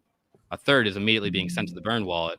And then because I also included the burn wallet in reflections, half of the reflection rewards about now are going to the burn wallet as well. So it's a really hyper deflationary model of a reflection token as opposed to these other tokens, which were essentially disinflationary. They were inflationary, but they would be disinflationary, where this is deflationary. And then so I launched a token on top of that called Proof of Some Work, which required you to either lock up your Proof of No Work tokens or burn your Proof of No Work tokens in order to mint the Proof of Some Work token. And if you burned your tokens, you got double the rate, or if you locked them up. If you lock them up, you could go back and reclaim them. But if you go to reclaim them, you got to burn your Proof of Some Work. So it's just creating a super hyper deflationary cycle where adding just it's just a basic Proof of Some Work, just a basic meme token. But its whole point is to accelerate the deflation, the already hyper deflationary aspect of Proof of No Work. So just the goal is as it goes on, the token's just going to get more and more rare. And people that hold don't have to do any work because it's automatically deposited into their account and they just earn yield. And so right now the yield on the token is around like 13% APY. I think that was the last one I checked. 13, 14% APY is what we're getting right now. But the volume is extremely low.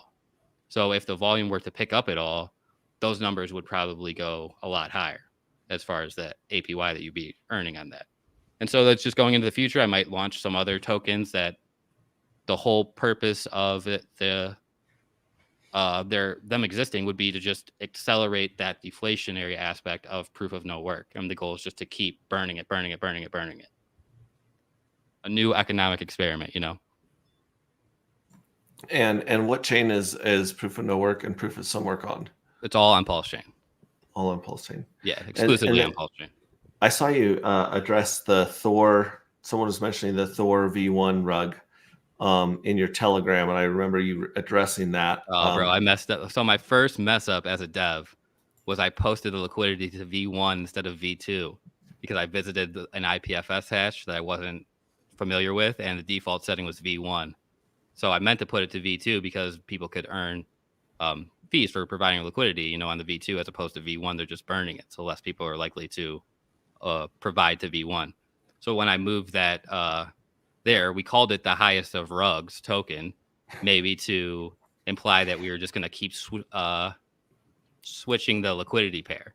You know, so Thor stands for the highest of rugs. The highest of rugs, yeah. It was really a troll on some of the sacrifice projects that took the money, you know, for the people. But it's just a stupid meme token, and it doesn't have anything to do with my ecosystem or anything. This is just something independently. And I've done about 4 or 5 of these now, different tokens. Awesome. I gotta head out, guys. Hey, Coffee, thank you so much Peace, for coming by. We're gonna meet you. PONW with Whitney here in a second. But go ahead, show your links, your course, your Patreon. I've got your Patreon in the notes, and I'll put it up here on screen while you talk. Yeah, I mean, if anybody just wants to support the channel, patreon.com/cryptocoffee369. Hugely appreciate anybody's support, but also you get access to a Discord and Telegram channel. We can chat if you just want one-on-one help or want to talk strategy or anything. Like, that's where I'm active. I just don't have the time of day to do Twitter DMs and all that, but you're also supporting the channel. And then if by some magic anybody's still listening is brand new to crypto, hexpassiveincome.com is the course for you, specifically for brand new people to crypto. Also existing kind of OGs or veterans, you can make a referral link and get 40% returns. So you can make over $100 to onboard somebody into the ecosystem. I mean, this will start them out in Pulse Chain, Hex, Pulse X, and kind of dip their toes in the water of other stuff. But really, it's just a core foundational way to build your crypto knowledge. So it gives people the confidence to do crypto right, hold your own keys, have the right mindset, be safe, not get hacked or scammed. It's really an awesome course, and I've seen people charging a ton more for maybe the same info. Like I'm honestly giving it away for way too cheap, but I hope people buy it now, because it's not going to be like a good, like when the bull market starts pumping is when everyone's going to rush to go buy it. And I'm going to be telling people about like, hey, look, I packed my bags already, but now is the time where I'm still buying. So still really good time to educate yourself and also refer people. Awesome. What's the size of the Discord community on Pulse Chain? I don't have Discord at all. Oh, well, my individual community is pretty small. It's like in the tens of people, maybe like 50. But are you asking about the actual Pulse Chain? Yeah, like overall, is there a big presence on Discord for Pulse Chain? Because I haven't noticed it. Good question. We used to have one for Hex, but it was not as popular as Telegram. Telegram's kind of like the more crypto vibe, but I know it's popular to get. I mean, if somebody wants to start one, that's kind of tough though, because how do you protect them from scams? Yeah, I just don't know much about it, man. I don't think we're even on Discord as like the pulsechain.com itself. I don't think that has a Discord. Okay. I could be wrong. Awesome. Well, thanks again for coming. You're always welcome here on Tech Talk and on my channel. And I follow and post, share a lot of your stuff that you put out there, because you're usually figuring out what's going on in crypto before anyone else knows. Thanks, man. So, I appreciate all you guys. Thank you so much. Yeah. Appreciate the All work right. you put in too, man. Peace. Same. Thanks for being here. Very much. Good to meet you, Whitney. Yeah, you too. Bye. And Whitney, you're going to be bouncing here a second. I just wanted you to go over this really quick if you have time. Yeah. Circle back on onboarding via Coast to get Pulse on Pulse Chain. Also, any comments on the Internet Money Wallet? First off, for Coast onboarding there, the easiest method that I've been using is once you sign up for keeping it really streamlined. Once you sign up for your account, connect your bank account to it. Obviously verify your ID. And once you have access to that, you can simply plug the money in directly and either choose USDC or Pulse or Pulse X. So it becomes, they've cleaned up the process in the past week, I want to say. So if you haven't checked that out already, I recommend just going over there and playing with it and checking it out. You'll probably surprise yourself in just the ease that's there. Something that's not spoken about enough yet. Internet money, comments there. I love the work that KG is doing. I have not yet played around with it enough to be able to speak to it, but that has definitely been on my list. I've just been focusing on building out some systems to bring more people into the space. Awesome. Thanks for sharing that, Whitney. Thank you very much. And if people want to know more about your one-on-ones and your coaching, how they get a hold of you there? That's a website. Also my link tree. People can go to Instagram is honestly the easiest way to get in touch with me, or just through Twitter. But I just really want to help make this an easy process for people so that they can have a logical mindset throughout the process. And I speak a lot to emotions because I think that's a big thing that is missing in the investing space. Quite honestly, if we want to break down everything with investing, it's just simply making decisions, and decisions ultimately go back to emotions. If we are emotional in the process, we are not thinking clearly, and we will make decisions that are fueled on emotions rather than facts. Amen. So yeah, that's a lot of the stuff that I speak to. And honestly, it's just shifting your relationship to money. That's what this process is. Crypto is a tool for that. Oh, you're muted. Oh, for a we second. lost you. Keep going. Nope. Try again. Is that the sign to wrap it up? She was just about to tell us the secret of life. Yeah. That was it. It Roll was like there. Okay, eternal cool. life. There we go. Yeah. Cool. You're back. I detached the mic, but essentially it's just like a reminder to self. I speak a lot to emotions. I'm creating now a membership coming up for my people. Anyone who resonates with me, honestly, you can be my people. But if you want any more information, feel free to shoot me a message, drop me your email. I can add you to my list. But really, I believe that this process, the investing process, is not supposed to be done alone. And when you can be in community with people who resonate with you and can give you fact-based information, but also emotional stuff, like we can all survive this cycle together. And again, you said your goal was to help 1,000 females come into this space, feel comfortable, and find financial freedom. Am I saying that right? Yeah. Love it. Yeah. My goal is to get people in, building out my systems now, and I've been working with a handful and more of people. But ultimately, we all know the market's going to take off. My goal is to do it before May 2020 this year. I mean, 2024, as we all know. And yeah, I'm really thrilled. I've just been working in the spiritual space. So there's like a lot of bridges, and honestly, people really want to shift their relationship to money. It's been super fun and super cool, the conversations that I've been having and the connections. Awesome. Well, thank you again for being on here. You're always welcome on my channel. And I really appreciate it. It was great hanging out with you in Austin for a little bit. The Hex and Pulse Chain community really does have more females active in our community than any other community I've seen so far. Ooh, one thing I would love to share too. So for anyone else who is spiritually receptive, or even just like noticing how there is a lot of like ethereal, like there's a lot of energetics that sync up in the world. So a lot of the people that I work with are typically more intuitive and psychically tapped in, which just basically means that they can read energy. And so when I'm like even teaching people about Pulse Chain and about crypto, I'm like presenting a handful of projects for them to be able to discern themselves between like what resonates with them. And time and time again, every time I've like presented information to people and I'm like, okay, we know that I'm biased in Pulse, but then people tap into the field themselves and they're like, oh, I'm just getting a clear, strong, hell yes, strong feeling with Pulse Chain. And they're like, I can't really explain it. I've had some people describe it as a white grid. I've had some people describe it as like veins, and like Pulse Chain being like the blood going through veins. And I just bring this up because it's like, we may not know exactly why or how the pathway of how these things are going to blast off, but like time and time again, if anyone taps into the energetics and like notices the synchronicities of life, like I'm not the only one who's feeling this. And I've had numerous people who have no idea what's going on in the space echo back the same feelings that I've tapped into, and that I think many of us feel as well. Bullish. Oh, It's yeah. very bullish. And I like how you said that. A lot of times we'll know something or understand something, but we don't know how we understand it. You know, sometimes you meet someone and for some reason you're automatically drawn to them or repelled by them, and you don't always know why. Like you can't put your finger on it. And so I like that you're tapping into some of that stuff that we know or we feel, but we can't explain it. And so I appreciate that. I appreciate that perspective, and thanks again for joining us.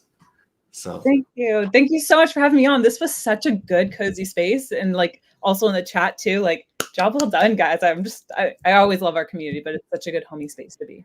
Yeah, great Awesome. job, X-Ray. Great stream, man. Thank you you. bet. Thanks. It's all about the guests and the community. That's my takeaway is the last bull market was the best time to get around and to go to meetups and conferences, right? Everyone had enough money in the bull market to fly to Miami, to fly to Vegas, to go on a cruise, to just travel. And that's what I'm most excited about with the bull market is not the money or the gains. It's about the time that people will have to build these relationships and build this community in real life, in person to person. So I just wanted to throw that out there. So thank you very much, and have a good one. Proof of No Work. Do you want to stick around a little bit and talk a little bit? We got Thoth here says, Proof of No Work is a hidden gem. So where would you like to see your community and your projects go in the before the bull run kicks off? Well, I don't know. I don't have a specific thing, like any targets exactly in mind. I would just like to see the community become a little bit more engaged and look to be a little bit more active marketing for me. You know, I'm not the best person to market, even though it's my project, because I'm an anonymous face here. And I'm really trying to stick to that. I'm not really trying to blow up Richard Hart style. I don't want to be famous and have a huge following. I just kind of want to remain low key. So the best thing for my project would be that someone amongst the community decides to really become heavily engaged and promote it themselves. I'm always willing to come on to streams like this with you. I'll speak to anyone in the communities. I'll talk to the biggest people around. But it would be best for everything if it wasn't so reliant upon me and it wasn't so centralized around my individual efforts that the community themselves actually started to participate heavily. That's being idealistic, but that would be the healthiest thing for everybody, I think going forward. But unfortunately, I think as we're having to see, I'm going to have to play that centralized role for a little bit while longer, especially while this is just getting introduced and everything. Have to get people accustomed to it. It's a little complicated too. The project's not the benefits of it are based around economics and sound money, and you really kind of have to have that basic understanding first before you can realize the value that I tried to provide and create with this project. Where did the idea come from for the proof of no work token, for the idea of the reflection and people being able to do as little work as possible? Is that were you looking at something else? I started really getting heavily into this model because back in like 2000, 2001, the reflection token craze was one of the biggest things in crypto. Yeah, I remember Ampleforth. Ampleforth the one was that huge. I messed with. They had I can't remember the name before it, like the original contract, but SafeMoon was the one that really blew this thing up. And after SafeMoon got a huge amount of popularity, it also got an insane thousands of forks. And these forks basically just took this SafeMoon smart contract and would just change the name, change the supply or something like that. But they just were running the same token. And what I realized as a part of that SafeMoon token was that there's a lot of inefficiencies that basically cause these reflection tokens to have inbuilt sell pressure or to trend down into the right naturally, almost like Zen. It's because of the inflation of the supply in the liquidity pools really was a big issue. And so what I wanted to do was address this issue, which people basically had this liquidity tax in part of these reflection tokens. And the thought was that on each transaction, we'll add a little bit of tokens back to the liquidity pool. So there's constantly some available, it's like almost anti-rug pull-ish. But by doing that, they were adding one-sided rewards, which is simple economics tells you if you add supply to one side in a pool, you're going to devalue that asset. And by not adding, for SafeMoon, they were paired against BNB. By only adding SafeMoon to the pool and not adding BNB, you were just devaluing that token every single time that occurred. And that function was being executed in SafeMoon in high volume days about 10 times a day. And so each time that function would get executed, you would see the chart gap down instantly. Every single time the price would go down. And so what I did was just eliminate that function, get rid of it entirely. And then also another thing that was contributing to that was that the reflection rewards were going to the liquidity pools as well, because they didn't build an infrastructure to not allow the pools to receive rewards. So I removed that harmful function and built one to not allow the liquidity pools to receive the rewards, which was a big deal for value creation of this, or not. I don't even want to say value, but like the number is going to go up that you're holding it as far as tokens. Now, that doesn't necessarily mean the price. You have to onboard demand. I solve the supply side issues. Demand side kind of has to come from the community and like a set of users, people that want to be involved in this, that fully understand it. And there's just a little bit of a better job I have to do at educating people, maybe a little bit more simply, not being so long-winded, and get these difficult concepts down to be more simply understood. It's easier said than done, but there's a lot that kind of has to go into a fundamental understanding of why you would want to have something like this as opposed to what the alternative that people are using, So I wanted to provide a better solution, and I think that this is really it. And I think it's hard to argue that it's not. And what's the supply of the PONW token? So it started out with 100 trillion was the max total supply, but I burned 33% of it, like the first transaction, or I think that was after I airdropped everybody. But so then now, after when it first launched, I was running burn competitions, We were also just had a lot of had a lot of volume. And then with this proof of some work token that got introduced as well, we're now, I believe, over 50% of the supply is burned. So there's a lot of burning going on in this ecosystem. And that's just what my goal is to make these amount of tokens go from 100 trillion to 1 as fast as we can. They'll never go to 1, but that's the goal, make it as rare as possible. And I called it proof of no work because the people will get the best rewards that do nothing, that just they sacrificed, they got their tokens, and now they're just earning all of this APY constantly from any activity that anybody else does. And there's no inflation to debase it. So there's a lot of good things economically here that are better than the alternative, but the demand has to be there. You could have a great thing, but if the demand's not there, it doesn't matter. So that's something that I would think is to come more from just me. I can't just buy it up myself. We need to encourage other people to be a part of the shillet and stuff like that. But when you'll notice the chain volume is very low right now, and most of the orders over the past couple of weeks are very low. Me, in fact, just buying them just to see the price moves because it fluctuates. It's paired almost exclusively with PLS. So I decided to pair it to PLS with the Hart's Law and have PLS drag it up, or in this case, it's actually dragged us down a little bit. Since launch, PLS has been down about 40% or so, 50% since from when I launched it. And proof of no work is still outperforming PLS a little bit since launch, but as you can see now, it's very low volume. We're now near the sacrifice rate, which was the sacrifice rate was 2.0 or whatever. There's 9 zeros and a 2, and I launched it at 9 zeros and a 2.8. So it's already up.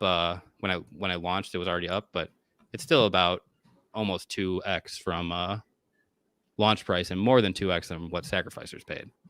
But still a good, not a bad time to get in because you're closer to the bottom here. It went up about 33x on the first day. Proof of some work is built on top of proof of no work, correct? Yes. Yeah. So there was I made this video on my YouTube. It was really informative for people that are in Pulse Chain. There's using this service called SCGUI or something. It's like Smart Contract GUI or something .xyz.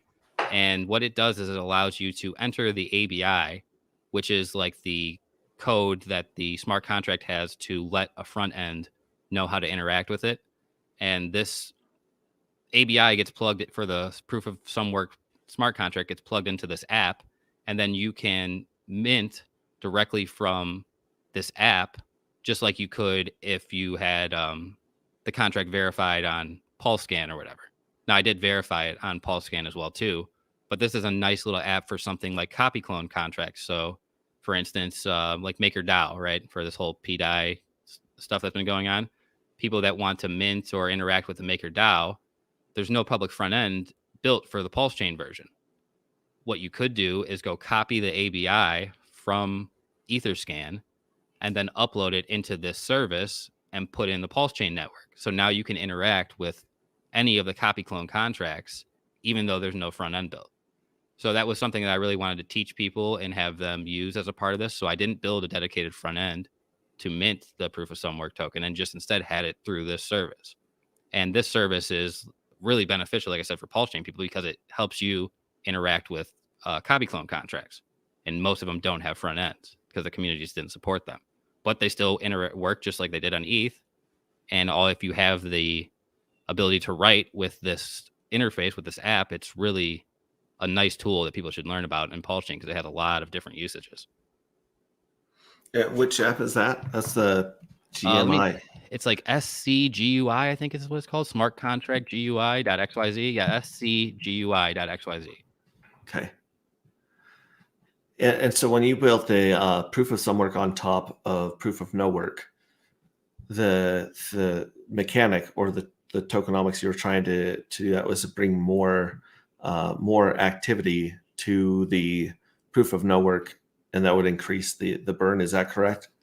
Like most specifically, the goal of proof of some work was to accelerate the deflation of proof of no work. So Every time that you use the proof of no work contract, you incur that 3% transaction tax. So even interacting with it even if you lock up your tokens and don't burn them, you're still burning tokens. So it's just everything that happens anytime there's a transaction, there's tokens being burned, and that's the goal. Is just make that supply get as small as it possibly can. Okay, cool.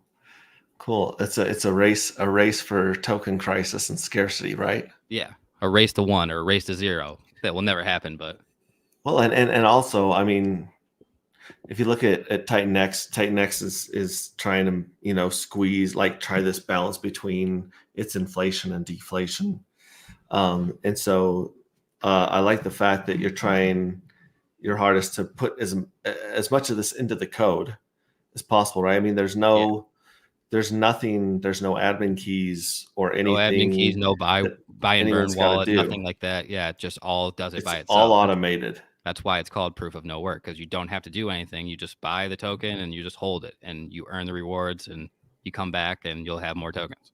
And so the tokens are automatically deposited in your wallet. Yeah, right? by the smart you don't have contract. to go.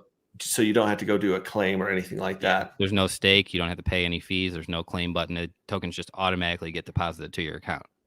So as long as you're holding tokens, every time that there's activity on the coin, they would be burning it and also paying you that reflection to you. Yeah. And what's also great is you also get to experience the benefit of compound interest, because every time you receive the reflection reward, your balance grows. So now the next reflection reward, you get a larger holding, and then the next reflection reward, you get larger and larger and larger each time, because it's proportionally based. Compounding on its own just by the reflection token being put in your wallet. Exactly.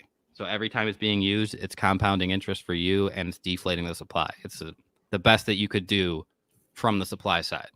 Now, the demand side is something that has to come outside of me, like I'm saying, from the community, from a network of users, from people that understand the narrative, buy into it, and realize the value there. But I did about as much as I can do from a developer standpoint, and tried to make it all trustless and automated and without disproportionate rewards to me. Almost all of these reflection tokens have some type of additional tax go to the developer.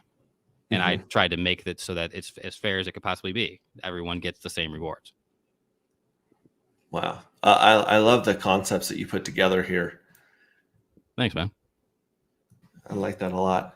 And I really am a big fan of your NFTs, the Vamp and yeah, I'm gonna try to start Richard pushing Hearts those some more, man. I do have to resolve that issue with the contracts, though. Like I said, that's definitely something. And make sure if you have any NFTs, again, if you have any third web NFTs, you make sure to remove your approvals from any marketplaces, withdraw them and stuff. You don't want to have your stuff vulnerable.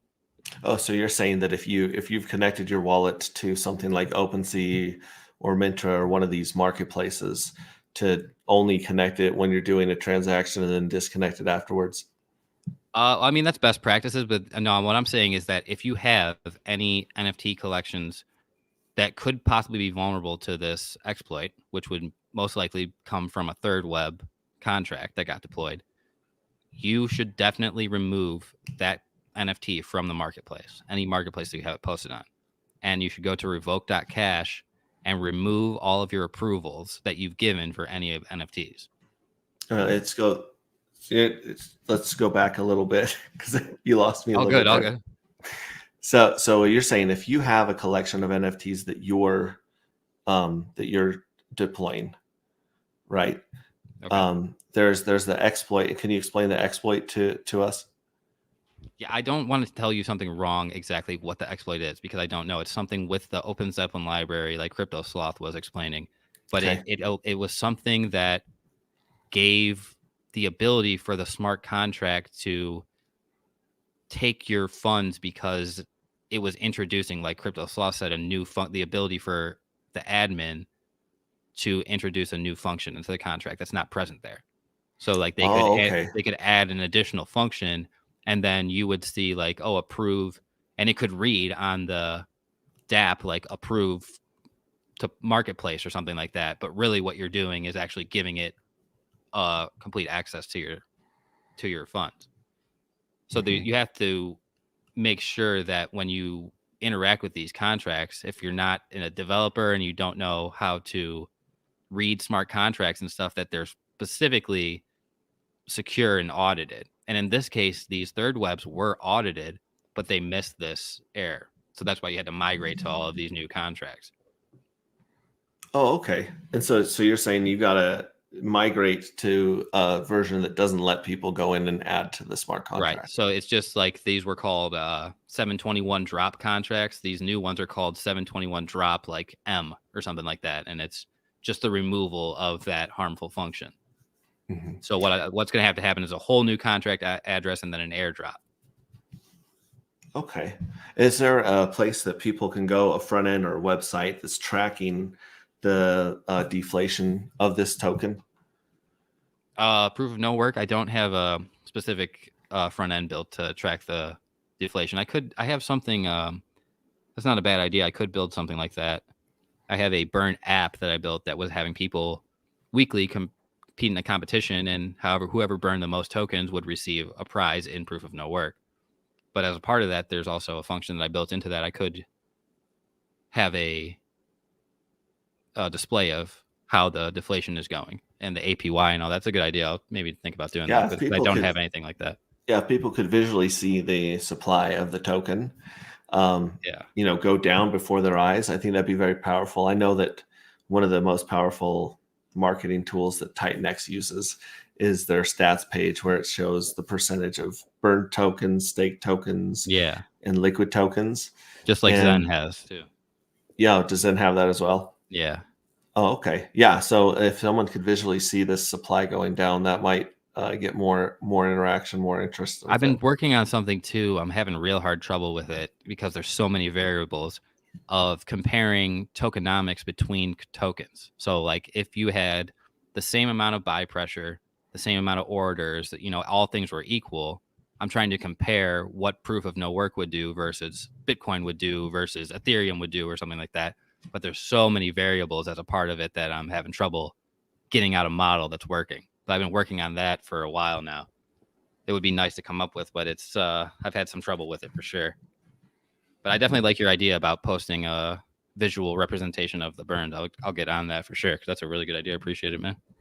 Yeah, you bet. I'm all about token crises. I'm all about, this is my whole, like I said, I've been working on my project, thinking about my project for 2 years, working on it for 1 year. And the whole idea is, how can we make these tokens as rare as possible? How can we program these tokens to become scarce, right? And how can you do it in a way that's trustless, that's decentralized, where people aren't waiting for you to give the payouts, people aren't waiting for you to burn the tokens. It's all automatic. Or if nothing else, you're presenting a public button that anyone can go push and pay the fees, the gas, and watch it done, so no one's waiting on you. So that's kind of the whole point. Well, I mean, I have some story and some sci-fi stuff going in there as well, which I'm a fan of. But at the same time, it's like the narrative is, how do you make something scarce? How do you create scarcity to a project and get people's attention, get people's participation, right? Yeah. Yeah, totally agree, man. It's definitely a concept, though, that a lot of people won't understand the significance of, or how important it is, unless you understand some base things first. You have to understand money, really, and economics. You have to have a sound understand that, to understand why this is so beneficial, or those type of systems where you have scarcity, or even if it's artificial, the scarcity is valuable to an asset. Right. Well, and if people have trust in that system, right? I mean, ideally, you want to make it without the need for trust. That was something that took so long for me to try to, with this contract, is how do I make sure that there's no admin functions, that there's nothing that anyone has any control over, because that's one of the biggest flood points in this community. If you have admin keys, people are like, no, I don't want to be involved, Mm-hmm. Let's see here. Yeah, Thoth says, PNW dev is the best in the business, pure genius. It's just a matter of time until the Pulse Chain ecosystem goes parabolic. Yeah, man, I'm so bullish on this chain. I think it's going to be really big in probably next year, but we're just dealing with this short-term negative. But I ultimately think this is going to be the place to be, and there's so many potential bullish narratives that could come across, regardless of what happens with Richard Hart and the SEC. There's so much good going on here and so much opportunity. So I'm going to be here, and I'm going to help build it. I want to see other people join here because I think we're doing the right thing and helping people out. Yeah, I totally agree. Yeah, and I've, like I said, just watching the liquid loans finally come out, finally operate, and watching people taking loans and getting liquidated, and people taking different sides of those bets or of that ecosystem has been what I've been waiting for years. I was so excited when I heard about liquid loans and Pulse Chain when we were sacrificing 2.5 years ago. Yeah. That to see it actually come like into existence it's been awesome. This was the thing we needed most, I think, out of anything that we were missing was a native decentralized stablecoin. Not something that was bridged over and not something that was centralized service. An actual decentralized stablecoin is such a big addition to the chain. Will do nothing but bullish things, really, I think. Definitely. And it looks like you guys have about, is that 6 or 8K liquidity there on proof of no work? Yeah, I think about it's 6K liquidity. Yeah, about 6.5K or so. Yeah, so you'd have to nibble on this thing if you wanted to get a position in it. If you went in, you'd be blowing it out like that, like the Mintra. Yeah, I mean, there's just not. I mean, there's a lot of tokens in it compared to the amount available because there's only about 50 trillion available right now, and I have about 7 or so personally, and then there's about 7.5 in the pool. So I mean, it's that's almost half of the tokens out there between my wallet and the circulating, or not quite half, but I mean, it's about 30% or so of the circulating supplies either in the liquidity pool or in my wallet, and I've never sold, just been buying. Wow. But have no expectations. So sure, but I mean, there are founders that want to see their project go into the firmament, as Adam from Vibra Finance says. Break through the firmament. And then there are founders with a dollar amount in their mind that says, man, if this thing ever gets to X amount, I'm taking my profits and I'm leaving. So it's interesting. We've seen more of the latter, unfortunately, in crypto. Yeah, it's so easy to be that guy, man. That's why it brings that to here, because you could just launch a token. You don't even have to say a word, and you could just make a Telegram, make a Twitter, and people will buy it, just because that's how this market behaves. So it's so easy to get away with these scams, but I'm not here to scam. If I wanted to scam, man, I would have scammed already, because I got all the sacrifice money up front. If the time for me to scam was right when it was me before even launching the token. And people were sacrificing Pulse for proof of no work, and then they were sacrificing proof of no work for proof of some work. Correct? Well, I wouldn't even call it a sacrifice of proof of no work for proof of some work. It was all interaction through the smart contract. So the smart contract, the proof of some work token, has entire custody over the assets. And, like, I don't have any bridge or anything like that. I was not involved. None of the funds were sent to me. It was all done directly through the smart contract. So you could kind of think of it as a sacrifice, in that if you wanted to get double the rate of your tokens that you spent, you could burn them, and then that would give you the proof of some work. But I really wouldn't call it, the proof of no work was a sacrifice, but the proof of some work wasn't. Mm-hmm.